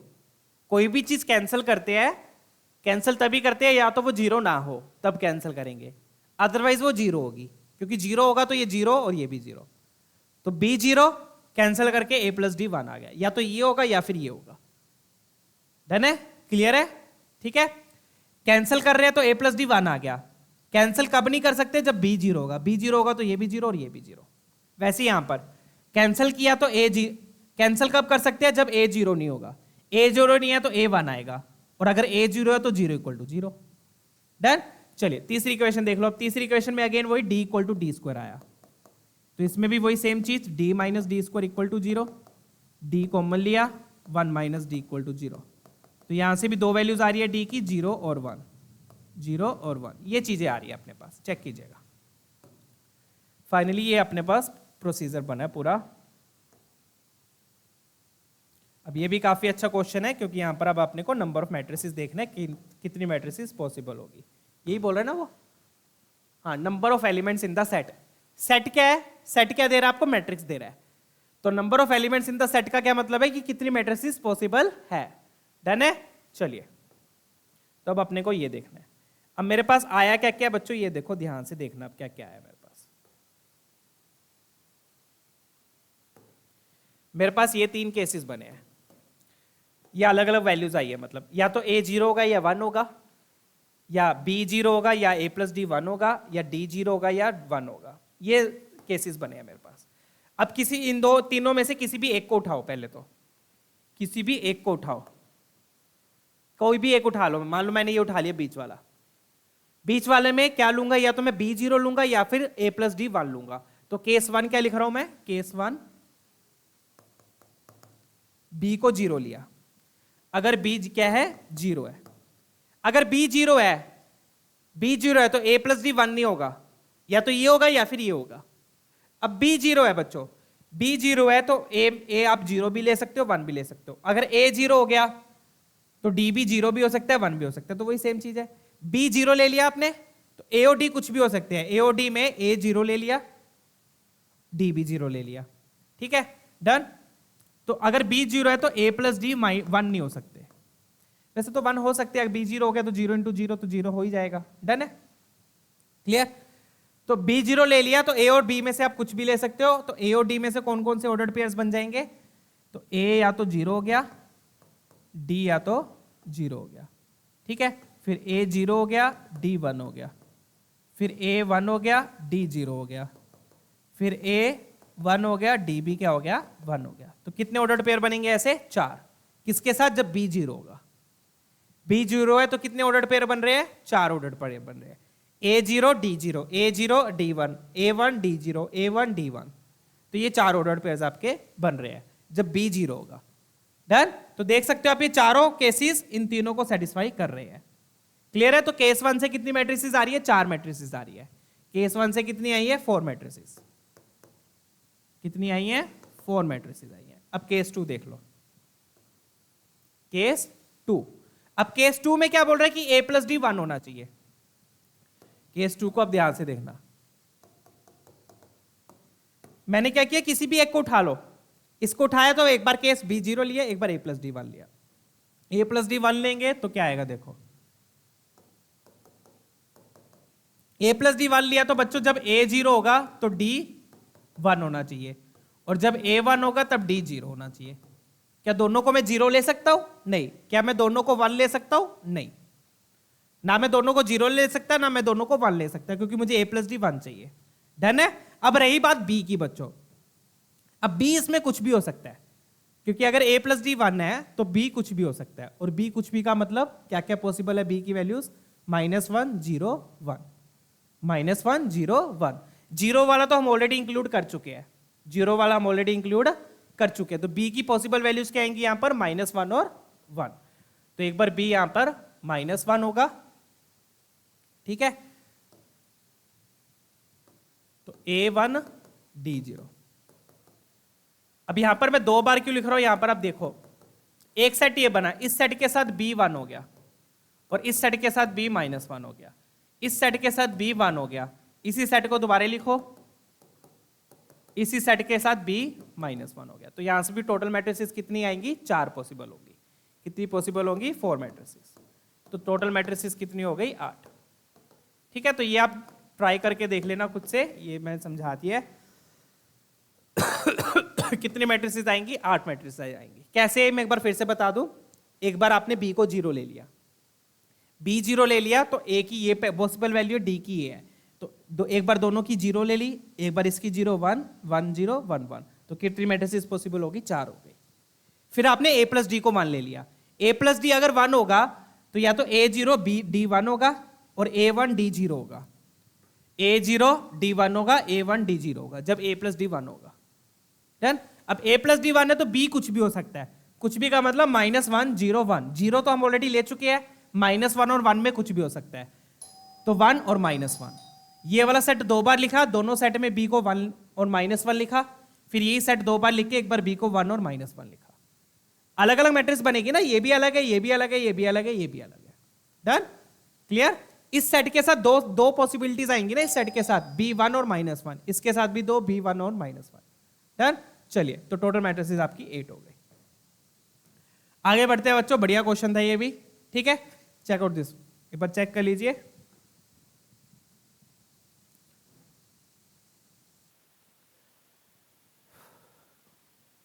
ठीक है बच्चों, क्लियर है। चलिए, अब मैं आपको सिखाऊंगा बच्चों मैट्रिसेस में बाइनोमियल थ्योरम का कैसे यूज होता है, ठीक है ना। What will be the use of binomial theorem. तो जैसे कि बच्चों मैंने आपको पहले बताया कि जनरली ए बी और बी ए इक्वल नहीं होते, बट अगर ए बी और बी ए इक्वल है तो अलजेब्रिक आइडेंटिटीज एप्लीकेबल होती है, होल स्क्वायर वाली, होल क्यूब वाली। सेम चीज बाइनोमियल थ्योरम में है कि अगर ए और बी कम्यूटेटिव है, ए बी और बी ए इक्वल है, तो बाइनोमियल थ्योरम भी एप्लीकेबल हो जाएगी। ठीक है ना, डन। तो यहां पर भी मैं वही सेम चीज लिखूंगा, if A B is equal to B A, if A B is equal to B A, तो ए प्लस बी की होल पावर एन को मैं क्या लिख सकता हूं? ये जरूरी है बच्चों, कम्यूटेटिव होना चाहिए तभी बाइनोमियल थ्योरम लग पाएगी, अदरवाइज नहीं लग सकती। क्यों? क्योंकि बच्चों ऑब्वियस बात है, बाइनोमियल थ्योरम कब लगे? जब ऑर्डर मैटर नहीं करता। ठीक है ना, ऑर्डर मैटर नहीं करता। तो ए प्लस बी की पावर होल एन को क्या लिख दूंगा? एन सी जीरो ए की power N, N C one A की power N minus one B की power one, plus N C two A की power N minus two B की पावर टू, वही सेम चीज। तो सारे बाइनोमियल थ्योरम यहां पर आपकी लग जाएगी, एन सी एन ए की पावर जीरो बी की पावर एन। ठीक है, और ये कब लग पाएगी अगेन? जब ए और बी कम्यूटेटिव होंगे। कम्यूटेटिव मतलब ए बी और बी ए इक्वल होंगे। ठीक है, तो वही सेम चीज, अगर एक मैट्रिक्स आई हो गई, एक मैट्रिक्स आई होगी, तो आई और ए तो कम्यूटेटिव होते ही है, तो मतलब आई प्लस ए होल पावर एन को मैं क्या लिख सकता हूं? आई प्लस ए होल पावर एन हो जाएगा बच्चों आपका एन सी जीरो।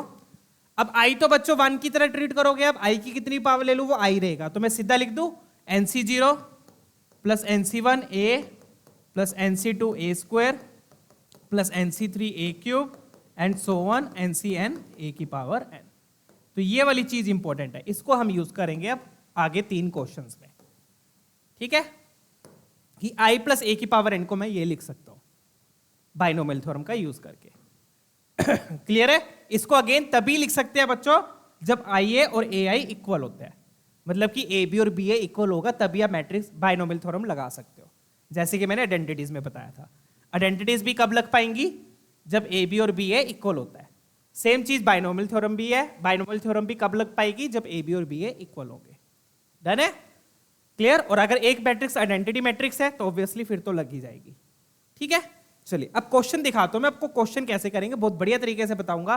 ठीक है, बाइनोमियल थ्योरम का यूज करके, जैसे ये वाला क्वेश्चन है बच्चों, देखो अब बहुत बढ़िया क्वेश्चन है अभी। अब यहां पे भी देखो a प्लस आई की पावर 11 दी हुई है, तो मतलब कि ऐसा सा बाइनोमियल थ्योरम लग सकता है। n क्या हो गया यहां पर? 11 हो गया। n क्या हो गया? 11। a प्लस आई की पावर 11 दी हुई है, बट अपने को a ये दिया है। a क्या दिया हुआ है? ये दिया हुआ है। अब यहां पे ध्यान से देखना, अब क्या करूंगा मैं, ये अपने को a दिया, राइट?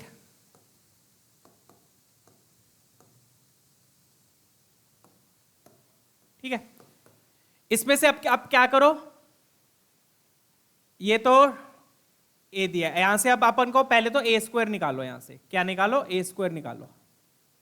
वही आपको ए स्क्वायर वगैरह तो निकालना ही पड़ेगा, क्योंकि बाइनोमियल थ्योरम में भी ये चीजें तो यूज होंगी ही होंगी। ठीक है ना, तो 1 0 0 0 4 माइनस 1 0 12 माइनस 3, तो फटाफट से ए स्क्वायर निकाल लेते हैं। अब यहां पे भी देखना, जरूर कोई ना कोई पैटर्न बनेगा, ध्यान से देखना। ए स्क्वायर, ए इंटू ए स्क्वायर कितना आ जाएगा? चेक कर लीजिए।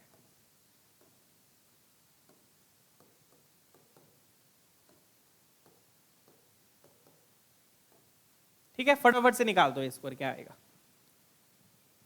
ए क्यूब भी निकालना पड़ सकता है, फटाफट से निकाल लेते हैं। तो मल्टीप्लीकेशन तो मैंने आपको सिखाई थी, रो बाय कॉलम मल्टीप्लाई करना है, राइट? ऑलरेडी पहले 2 लेक्चर्स में अच्छे से बता चुका हूं, फटाफट से अब करेंगे।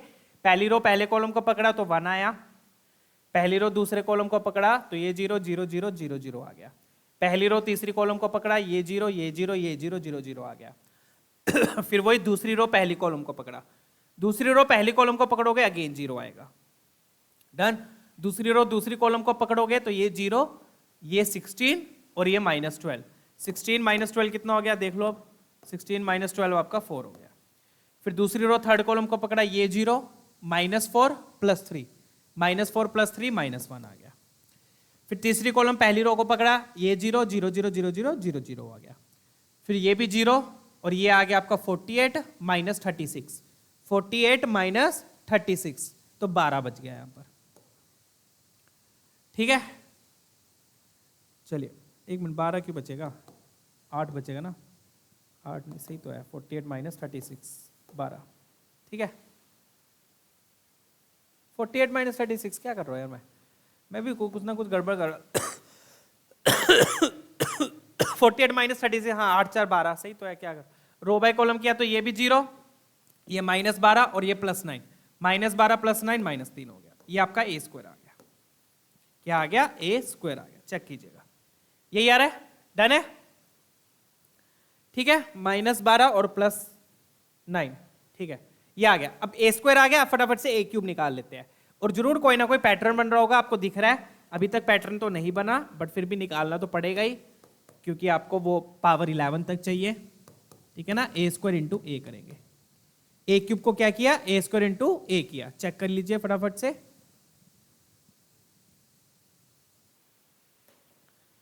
ठीक है बच्चों, चेक कीजिए। वैसे कोई पैटर्न बन तो नहीं रहा ना, पर देख लेते हैं। मैंने चेक किया नहीं, देख लो। यहां पे नंबर्स में तो कोई पैटर्न नहीं है। यहां पे पहले 4 था, अरे सेम ही तो आ रही है। a स्क्वायर a के इक्वल ही आ गया, बन गया पैटर्न यार, क्या चाहिए और। ठीक है, तो a स्क्वायर a के इक्वल आ गया। a स्क्वायर किसके इक्वल आ गया? a के इक्वल आ गया। तो ये चीज मैंने आपको बच्चों पिछले सेशन में बताई थी।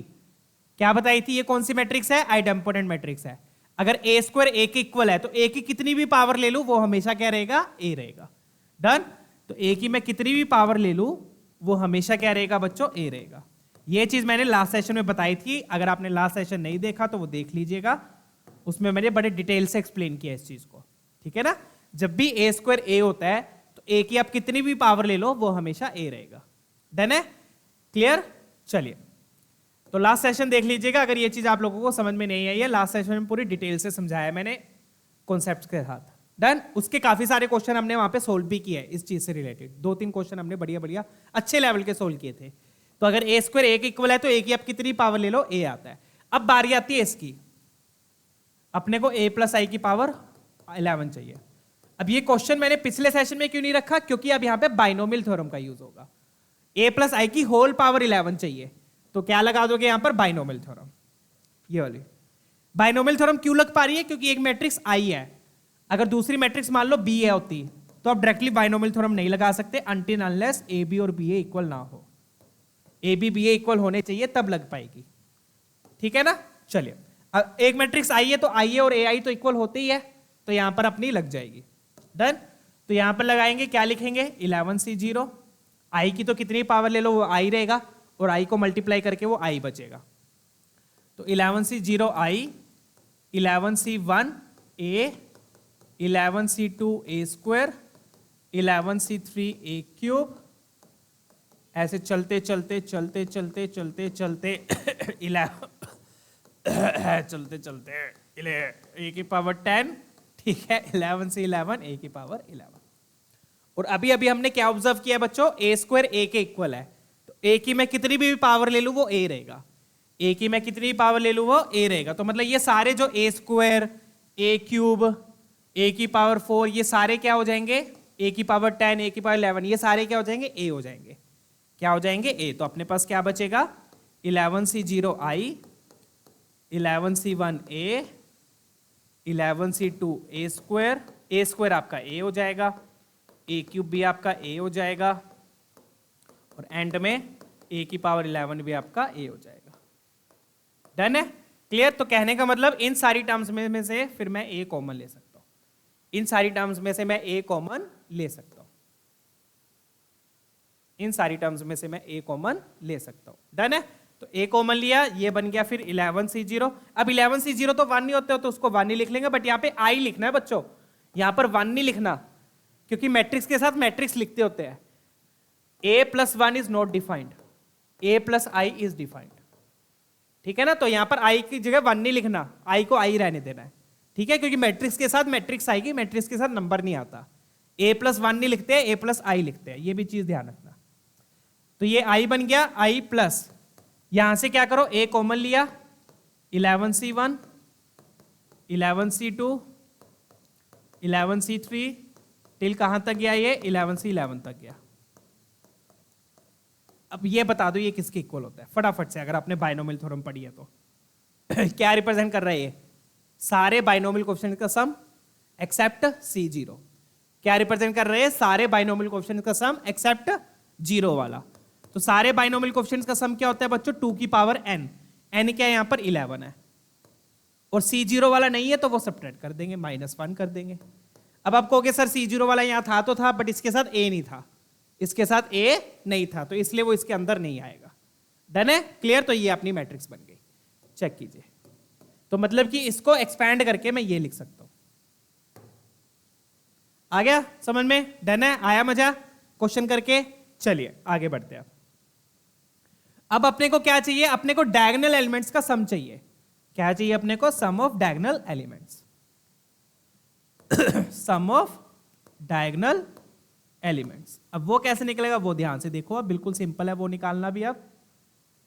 अब आपको उसके लिए पूरी मैट्रिक्स लिखने की जरूरत नहीं है, उसके लिए आपको पूरी मैट्रिक्स लिखने की जरूरत नहीं है। डायगोनल एलिमेंट्स का सम चाहिए, आप डायरेक्टली लिख सकते हो। डायगोनल एलिमेंट्स का सम मतलब आई के एलिमेंट्स का सम। आई में डायगोनल एलिमेंट्स क्या होते हैं? 1 1 1 1। डायगोनल एलिमेंट्स का सम आई का क्या हो गया? 3 हो गया, प्लस अब ये जो नंबर है, ये नंबर ए के हर एलिमेंट से मल्टीप्लाई होगा, ए के हर एलिमेंट से मल्टीप्लाई होगा, तो ये तो मल्टीप्लाई कर देते हैं, और साथ में ए के एलिमेंट्स के डायगोनल एलिमेंट्स का सम कर दो। ए के डायगोनल एलिमेंट्स का क्या कर दो? सम। कितना हो गया? ये कितना हो गया? 5 और -3 कितना आ गया? 2 आ गया। यहां पे मैं प्रॉपर तरीके से लिख देता हूं, 1 + 4 - 3। क्लियर है? ये आई के डायगोनल एलिमेंट्स का सम, साथ में ये नंबर मल्टीप्लाई हुआ, ये ए के डायगोनल एलिमेंट्स का सम, तो सीधा आ जाएगा। इस तरीके से मैट्रिक्स निकालने की जरूरत नहीं है। डन? चलिए, तो ये बन गया बच्चों 3 2 की पावर 11 -1 इंटू कितना बन गया? 5 में से 3 गया 2। डन? तो ये बनेगा बच्चों अपना 3 + 2 की power 12 - 2 and that will be 2 की पावर 12 + 1। 2 की पावर 12 + 1। अच्छा, इन्होंने इस तरीके से दिया है, इस तरीके से भी निकाल देंगे। अपने पास ये आ गया, चेक कीजिएगा। ठीक है, डन। अब 1024 2 की पावर 10 होता है, राइट? 2 की पावर 10 होता है 1024। फिर अपने को 2 की पावर 2 चाहिए, मतलब 4 से मल्टीप्लाई किया तो 4097 will be your answer. Solve करने के बाद अपने पास ये आ जाएगा। डन? ऑप्शन सी अपना मैच कर रहा है। तो देख लो कितनी खूबसूरती के साथ बाइनोमियल थ्योरम का भी यूज हो गया यहाँ पर मैट्रिक्स के अंदर। सोच सकते हो? आया मजा? चलिए, डन है ना बच्चों सारी चीजें? तो डायगोनल एलिमेंट्स का सम निकालने के लिए मैट्रिक्स अलग से निकालने की जरूरत नहीं है। अब सीधा बस आई के एलिमेंट्स का सम लिखा, ए के एलिमेंट्स का सम लिखा, साथ में ये नंबर मल्टीप्लाई हो गया। डन? क्लियर है? चलिए, ध्यान रखना डायगोनल एलिमेंट, डायगोनल ये होता है सिर्फ, ये डायगोनल नहीं होता मैट्रिक्स में, ये नहीं होता, ये डायगोनल मानते हैं। ठीक है ना? चलो नेक्स्ट क्वेश्चन देखेंगे। आई होप ये क्लियर है, प्रीटी क्लियर है। बाइनोमियल थ्योरम का बड़ी खूबसूरती से यूज हुआ है। a² a है तो a की कितनी पावर ले लो वो a रहेगा, तो ये सारे a हो गए, a कॉमन ले लिया, ये बन गया ये। डन? चलिए अगला क्वेश्चन देखेंगे। नेक्स्ट क्वेश्चन चेक कीजिए, बढ़िया क्वेश्चन है ये भी।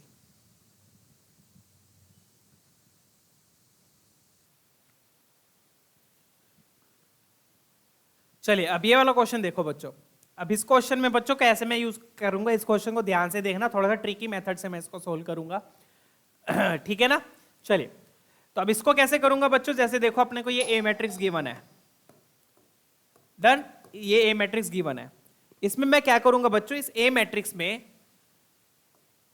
ये डायगोनल एलिमेंट्स को छोड़ के ये बाकी जो 2-3 एलिमेंट्स हैं इनको बाहर निकाल लूंगा, इन 3 एलिमेंट्स को बाहर निकाल लूंगा। तो कहने का मतलब मैं इस ए मैट्रिक्स को ऐसे लिख सकता हूं 1 0 0 0 1 0 0 0 1, इसको ऐसे लिखा, साथ में ये हटा, ये सारे जीरो करके सिर्फ ये लिख दिया 0 0 0 0 0 0, और साथ में क्या आ गया ये -1 0 -1। चेक कीजिएगा। डन है? क्लियर? और ये क्या बन गया? आपकी आई बन गई। ये क्या बन गई? आपकी आई बन गई।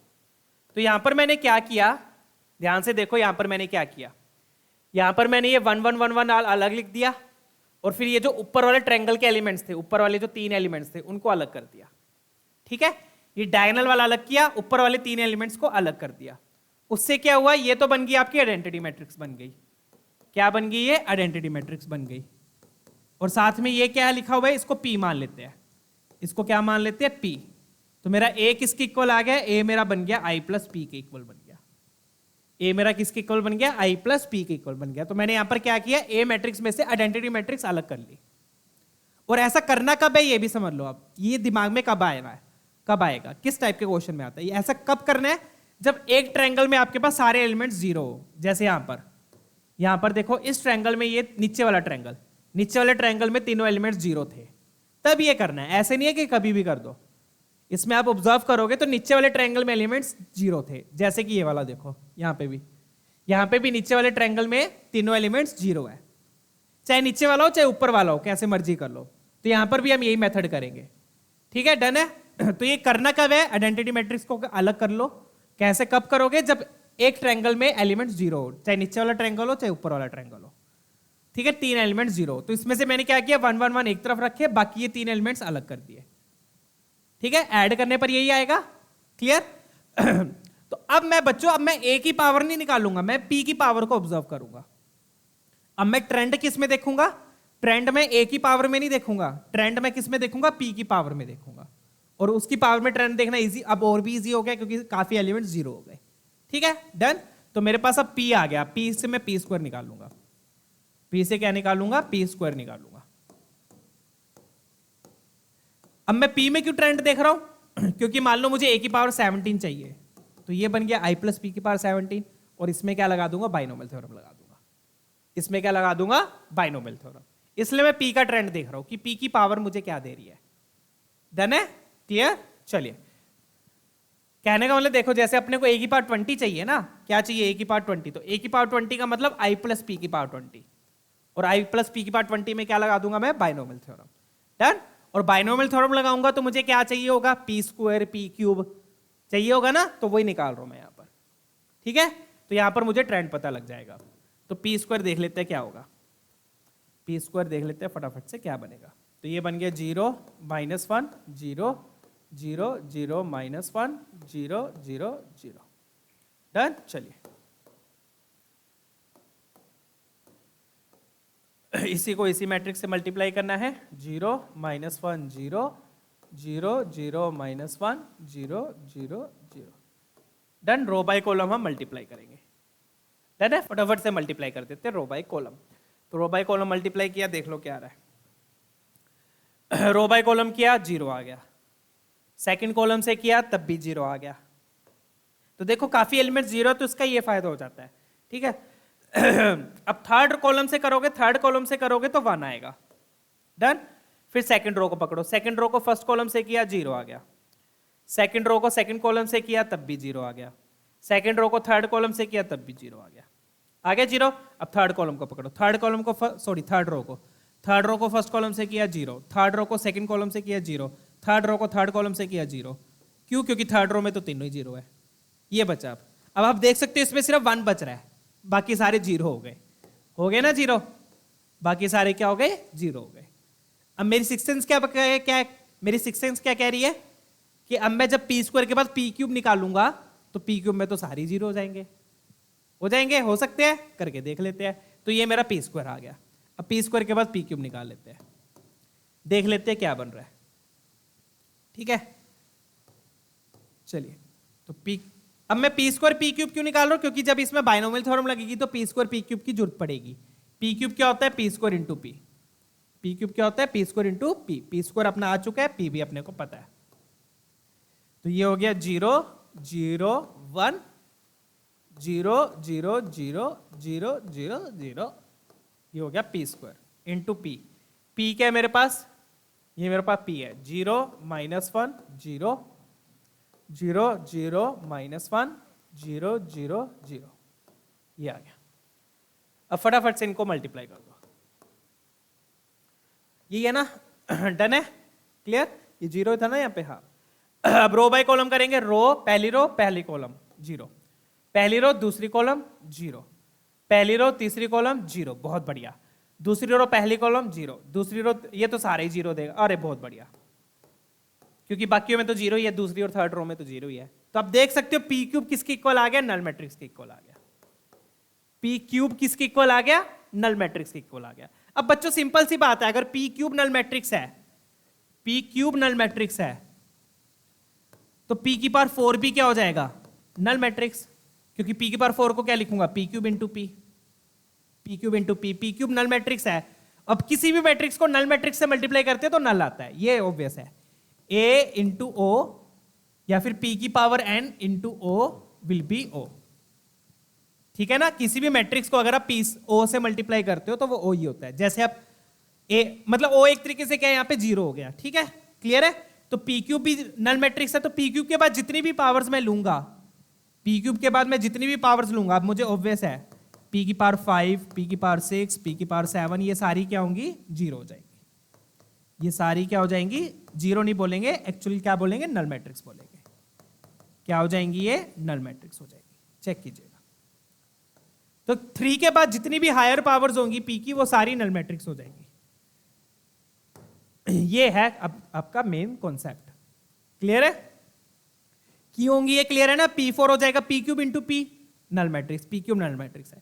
p5 हो जाएगा p4 इंटू p, p4 भी नल मैट्रिक्स है।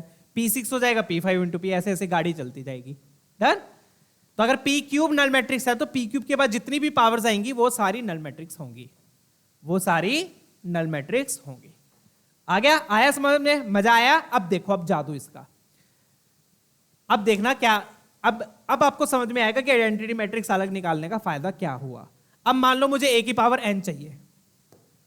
क्या चाहिए, a की पावर n। अब a की पावर n का क्या मतलब हुआ, a की पावर n का मतलब i प्लस p की power n, i plus p की पावर n।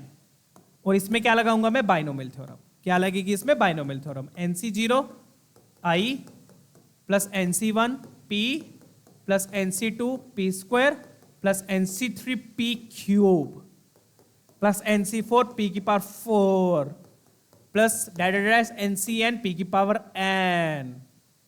अब इन पावर्स में मैंने क्यों ज्यादा जोर दिया, इन पावर्स में क्यों ज्यादा जोर दिया, क्योंकि ये सारी क्या बन जाएंगी, क्या बन जाएंगी, नल मैट्रिक्स। क्यों, डन। तो ये तो मुझे सिर्फ ओ देगा, अंडा। ये सारा क्या देगा, मुझे नल मैट्रिक्स देगा। तो बचेगा क्या मेरे पास, सिर्फ मेरे पास सिर्फ ये बच जाएगा। तो ये पैटर्न मुझे ऑब्जर्व हुआ किसमें, a की पावर n में। तो कई बार पैटर्न बच्चों आप इस तरीके से भी देख सकते हो बाइनोमियल थ्योरम का यूज करके। और ये कब लगाओगे, अब ये वाला मेथड, जब मैंने आपको ऑलरेडी बता दिया, ये मेथड कब लगाओगे, जब किसी एक ट्रायंगल में एलिमेंट्स 0 होंगे। किसी एक ट्रायंगल में एलिमेंट्स क्या होंगे, 0 होंगे। ये तब लगाना है, अदरवाइज नहीं लगाना है। डन। चाहे लोअर वाले में 0 हो, चाहे अपर वाले में 0 हो।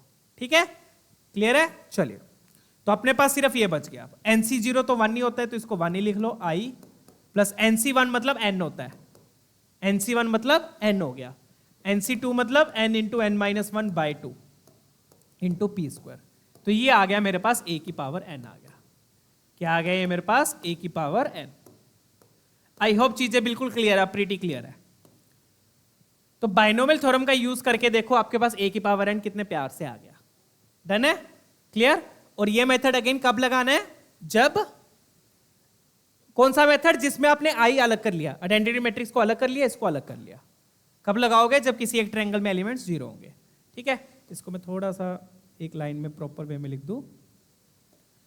तो a की पावर n क्या हो गया मेरे पास, nc0 1 हो गया i, nc1 n हो गया n into P plus nc2 क्या हो गया, n into n minus 1 by 2 into P square. ये बना मेरे पास, चेक कर लीजिएगा, यही बन रहा है प्रॉपर वे में। डन। अब अपने को देख लो, अब अपने को चाहिए क्या, अब अपने को चाहिए बच्चों b चाहिए। b किसके इक्वल दिया हुआ है अपने को, b दिया हुआ है b is equal to, b दिया हुआ है 7 a की पावर 20, 7 a की पावर 20, 20 a की पावर 7 प्लस 2i। तो है तो ये भी पावर ऑफ मैट्रिक्स की क्वेश्चन है, जिसमें अपन ने बाइनोमियल थ्योरम का यूज किया है। ठीक है, तो कई बार बच्चों पैटर्न इस तरीके से भी देखना पड़ जाता है बाइनोमियल थ्योरम का यूज करके। और ये कब लगेगी, जब आप i को अलग कर पाओ। और i कब अलग होगा, जब किसी एक ट्रायंगल में एलिमेंट्स 0 होंगे। बार बार मैं चीजें एक एक कॉन्सेप्ट को जोड़ते हुए बताता जा रहा हूं। ठीक है, अब a की पावर 20 कब होगा, a की पावर 20 में बस n को यहां पर 20 पुट कर दो। n को 20 पुट किया, क्या आ गया यहां पर, i प्लस 20p। यहां पर 20 पुट किया तो कितना आएगा बच्चों, 19 into 10 190 P square, 190 P square.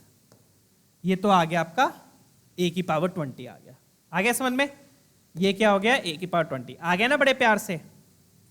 ठीक है, माइनस 20 a की पावर 7, a की पावर 7 मतलब n को 7 पुट करो, n को क्या पुट करो 7, 7 पुट किया तो i plus 7p plus 7 into 3 आएगा तो 21p स्क्वायर आ गया, 21p square.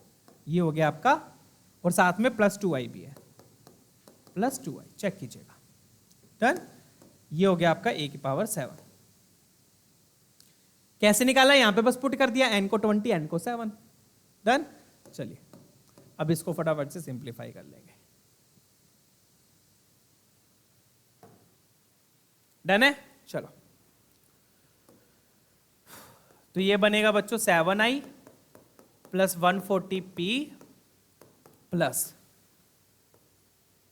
1330p square, check करना, ये बनेगा। डन, साथ में क्या आएगा यहां पर -20i माइनस 140p। कैलकुलेशंस तो है बच्चों थोड़ी बहुत, 40, और कॉन्सेप्ट भी तगड़ा है, कॉन्सेप्ट भी तगड़ा है, कैलकुलेशंस भी है थोड़ी बहुत, ठीक है। तो 42p प्लस 2i, चेक कीजिएगा। डन, अब पी स्क्वायर को अलग कर लो, पी को अलग कर लो, आई को अलग कर लो। पी स्क्वायर में क्या क्या है, ये है और एक वो है, तो 420 इसमें से सब्ट्रैक्ट करेंगे, 420 सब्ट्रैक्ट किया तो 6 3 9, 910 पी स्क्वायर आ गया, 910 पी स्क्वायर आ गया। पी कितने आएंगे, पी आ रहे 140 और 140, चलो ये तो कैंसिल हो गया, बहुत बढ़िया, शाबाश, ये तो कैंसिल हो गया। अब आई देख लो, आई कितने आ रहे हैं, आई आ रहे हैं अपने पास बच्चों ये 7 और 2 9, 9 आई में से 20 सब्ट्रैक्ट करना है तो -11 आई, -11 आई, चेक करना, यही आएगा। डन है, तो ये अपने पास फाइनल रिजल्ट आ गया। क्लियर, ये किसकी वैल्यू आ गई, बी की वैल्यू आ गई। तो बच्चों मैं फिर से बोल रहा हूं, कई बार ये भी पावर ऑफ मैट्रिक्स ही है, a की पावर 20, a की पावर 7, तो कई बार पैटर्न आप इस तरीके से भी देख सकते हो, किसका, बाइनोमियल थ्योरम का यूज करके, ठीक है। और बाइनोमियल थ्योरम कब लगाओगे, जब आइडेंटिटी मैट्रिक्स अलग हो जाएगी, अलग हो पाएगी। अलग कब हो पाएगी, जब एक ट्रायंगल में एलिमेंट्स 0 होंगे, ठीक है। डन, चलिए, अदरवाइज 20 तक निकालने, नहीं तो अदरवाइज आपको 20 तक पावर निकालनी पड़ेगी, क्योंकि इस पे कोई पैटर्न नहीं बनेगा। अगर आप सीधा ए स्क्वायर ए क्यूब ए की पावर 4 निकालोगे तो चेक कर लेना बन रहा है कि नहीं बन रहा है, ए की पावर 20 तक निकालना पड़ जाएगा फिर, ठीक है ना। चलिए, पावर 4,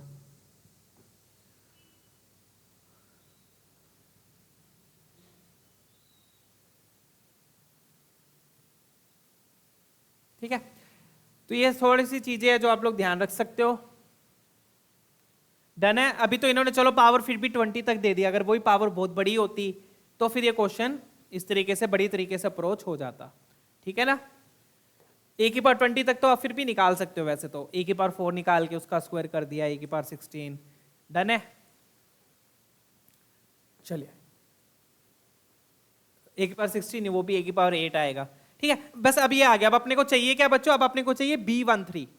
B13 का मतलब first row third column, B13 का मतलब फर्स्ट रो थर्ड कॉलम, तो वो मैं सीधा लिखूंगा। अब सीधा कैसे लिखूंगा, चेक कीजिए।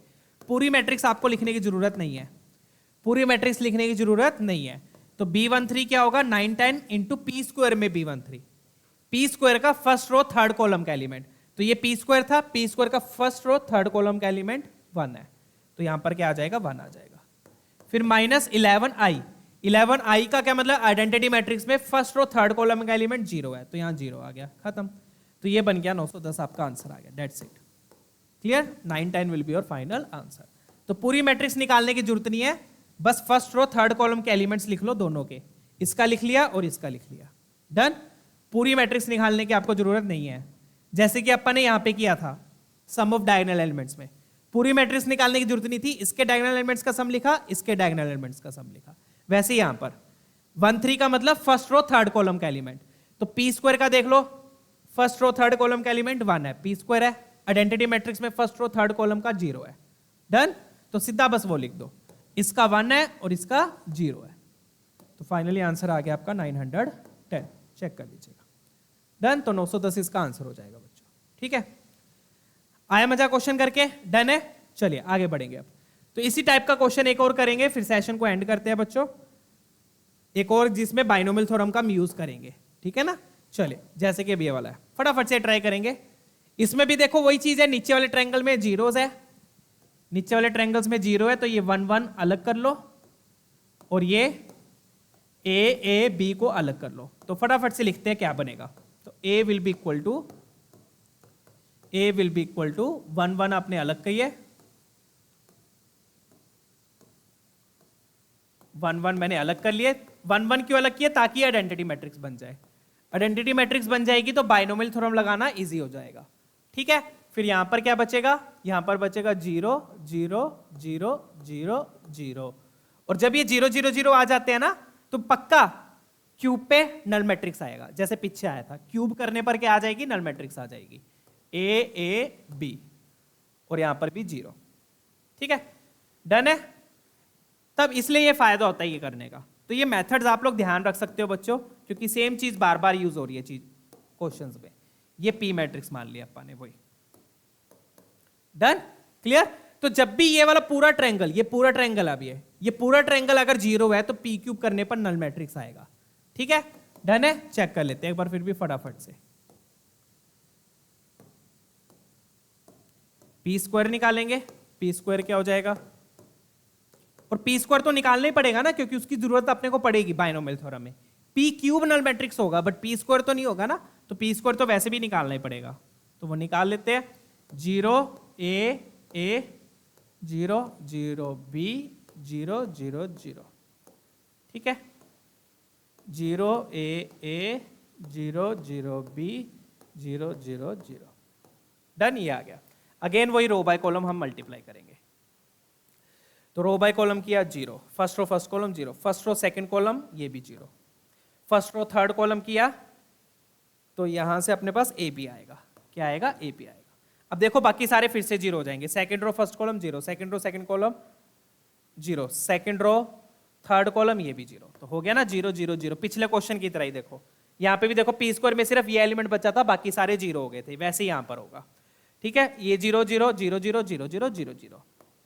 डन, तो ये तो आ गया आपका पी स्क्वायर आ गया। क्या आ गया? ये पी स्क्वायर आ गया। डन, पिछला क्वेश्चन की तरह बिल्कुल सेम, पी स्क्वायर ये आ गया। और जब आप पी क्यूब निकालोगे तो पी क्यूब क्या आ जाएगा? नल मैट्रिक्स आ जाएगा। ठीक है, तो for your understanding I have to write, मैं लिखूंगा जरूर ताकि किसी का कोई कंफ्यूजन ना रह जाए। तो पी क्यूब होगा P square into P, P square अपना ये आया 0 0 ए बी 0 0 0 0 0 0 0 0। ठीक है, और P क्या है साथ में? साथ में P अपने का, P अपना ये था 0 a 0 0 b 0 0 0। डन। अब अगेन जब आप करोगे मल्टीप्लाई करोगे तो ये आपके पास नल मैट्रिक्स आ जाएगी। ठीक है, चेक कर लीजिएगा 0 0 0 0 0 0 0 0 0 0 0 0 0। ठीक है, डन है। तो ये बन गया आपके नल मैट्रिक्स। तो अगर बच्चों अगेन वही चीज, अगर P क्यूब नल मैट्रिक्स है तो P की पावर 4, P की पावर 5, P की power 6 and higher powers greater than 3, वो सारी आपको क्या देंगी? नल मैट्रिक्स देंगी। सारी की सारी आपको क्या देंगी? नल मैट्रिक्स देंगी। क्लियर है? क्योंकि P की पावर 4 को क्या लिखोगे? P cube into P, null matrix. P की पावर 5 को P की power 4 into P, null matrix. ऐसे ऐसे गाड़ी चलती जाएगी। डन है? किसी भी मैट्रिक्स को आप O से मल्टीप्लाई करोगे तो O आएगा। डन है? क्लियर? तो वही सेम कॉन्सेप्ट अब यहां पे यूज हो रहा है। ठीक है, जब ये वाला ट्रायंगल 0 हो रहा हो, बड़े वाला ट्रायंगल, इसमें जब सारे एलिमेंट 0 है तो क्यूब करने पर हमेशा नल मैट्रिक्स बनेगा ही, पक्का बनेगा। डन, इसलिए ये वाला मेथड यहां पर इजी रहता है करने पर।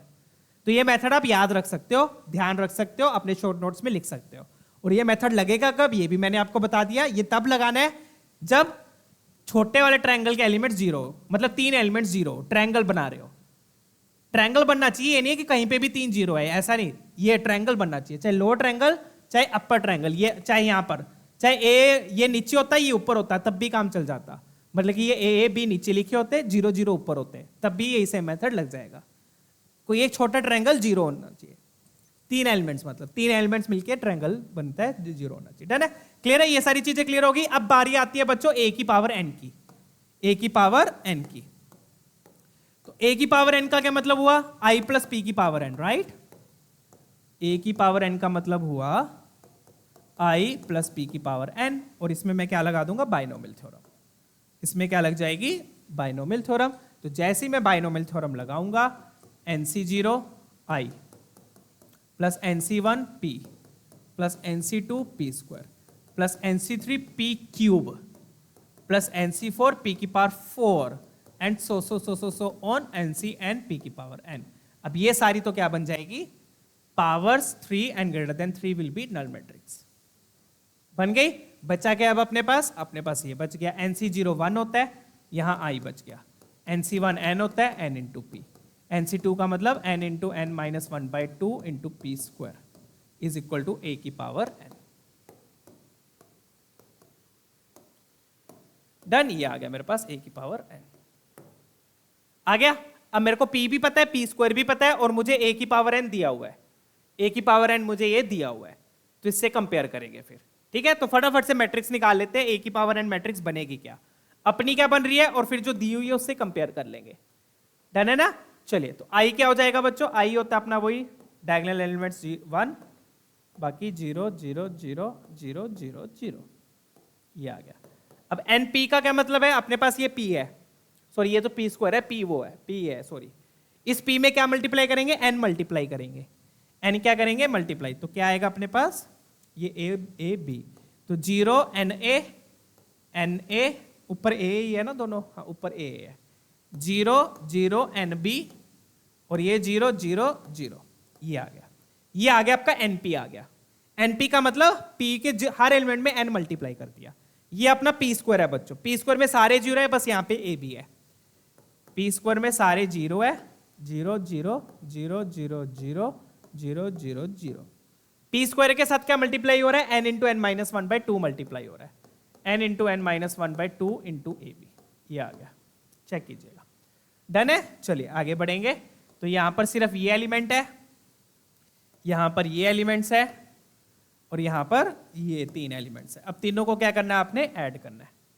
डन, ऐड करेंगे, देख लेते हैं क्या बन रहा है फाइनल रिजल्ट। ऐड करेंगे, डायगोनल एलिमेंट्स तो 1 1 1 हो गए, ये 0 ये 0 ये 0, ठीक है। इसमें और ये इसमें ये कुछ भी ऐड नहीं होगा, तो ये तो Na और Nb हो गया, ये तो हो गया Na Nb, तो ये तो 1 1 1 और ये Na Nb, Na Nb। अब इस Na में ये ऐड करना है, इस Na में ये ऐड होगा, ठीक है। तो मेरे पास क्या बनेगा फिर यहाँ पर Na plus n into n minus 1/2 by A B, ये ऐड किया मैंने, तो ये अपने पास पूरी मैट्रिक्स आ गई है। अब ये बना अब अपने पास पूरा, चेक कर लीजिएगा। a की पावर n में i पुट किया, p पुट किया, p स्क्वायर पुट किया, n मल्टीप्लाई कर दिया, ये मल्टीप्लाई कर दिया, ऐड कर दिया, ये आ गया। अब कंपेयर कर लेते हैं, अब बारी आती है कंपैरिजन की। अब अपने को दिया क्या हुआ है कंपैरिजन में, चेक कर लेते हैं।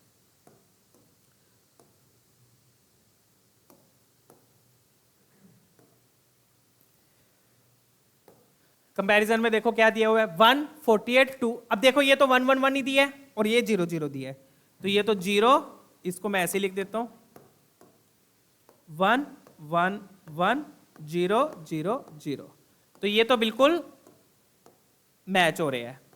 अब जो उनसे मैच नहीं हो रहे हैं वो है 48 2160, 48 96, 48 96 2160, ये आ गया अब अपने पास। अब कंपेयर कर लो बस, तो कंपेयर करेंगे तो Na आ गया 48, Nb आ गया 96, फटाफट से लिख देते हैं यहां पर, ठीक है। तो यहां से मेरे पास क्या क्या चीजें आ गई, Na आ गया 48, Nb आ गया 96, Nb है ना 96, राइट। डन। अब और मेरे पास क्या है, अब मेरे पास है Na, तीसरी चीज क्या है Na plus n into n minus 1/2 into A B, ये किसके इक्वल है 2160 के इक्वल है, ये तीसरी इक्वेशन आई है। डन है, ये पहली है, ये दूसरी है और ये तीसरी है, ठीक है। अब इस तीसरी में Na की वैल्यू मैं पुट कर देता हूं, Na की वैल्यू मुझे पता है क्या है 48 है, वो पुट कर दो, तो यहां पर मैंने 48 पुट कर दिया, ठीक है। डन। फिर इसको मैं कैसे लिखूंगा, इस n को मैं इधर दे दूंगा, n minus 1/2 into Na B is equal to 2160 Na B. Done है, क्लियर। चलिए, तो यहां पर भी मैं Na की वैल्यू पुट कर देता हूं, Na की वैल्यू पुट हो जाएगी, Na को मैंने अगेन यहां पर क्या पुट कर दिया 48, तो 48 n minus 1/2 into 48b is equal to 2160, तो ये बन गया 2 से कैंसिल होकर 24 times n minus 1 into B. Solve कैसे कर रहा हूं ध्यान से देखिएगा, 48 को उधर ले जाके सब्ट्रैक्ट कर दो, सब्ट्रैक्ट किया तो 50 60 तो 12 आएगा, 2112। डन। ध्यान से देखो सोल्व कैसे किया। तीसरी इक्वेशन में n ने पुट किया, ये भी n इसको देके n ने पुट कर दिया। डन, क्लियर, ये आ गया। अब इसको 24 उधर ले जाओ चाहे, और ये मल्टीप्लाई कर दो, तो ये बन गया NB माइनस बी, और 24 आपने डिवाइड किया, 24 आपने डिवाइड किया। डन। तो 6 के टेबल पे जा रहा है, एक बार देखना, 6 के टेबल पे गया 30, 30 गया 5 पे 352, और ये 4 पे आ गया। चेक कीजिए, ठीक है। फिर इसको 4 के टेबल पे कैंसिल कर दो। 4 के टेबल पे कैंसिल किया तो 8, एक मिनट, 32, हाँ 8 गया, 32 8 गया, 88 आ गया। डन है। 2112 को 24 से यहाँ पे, अब यहाँ पे NB की वैल्यू भी पुट कर दो। NB की वैल्यू क्या है? NB की वैल्यू है यहाँ पर 96, तो 96 minus B is equal to 88। तो मेरे पास B क्या आ गया बच्चों? B आ गया 96 minus 88 and that will give you 8। तो यहां से मेरे पास बच्चों B की वैल्यू आ गई। सिंप्लीफाई करके कैसे सोल्व किया ये भी इंपॉर्टेंट है, क्लियर है ना? कैसे किया देख लो एक बार। n ने पुट कर दिया, फिर इस n को इधर देके ये वाला n ने पुट कर दिया, सिंप्लीफाई करके b मल्टीप्लाई होगा, nb को पुट कर दिया, nb पता है ना, यहां से मेरे पास b आ गया, b को पुट करके n आ जाएगा। दूसरी इक्वेशन में b को पुट करके n आ जाएगा। डन। चलिए क्वेश्चन सोल्व है अब ये।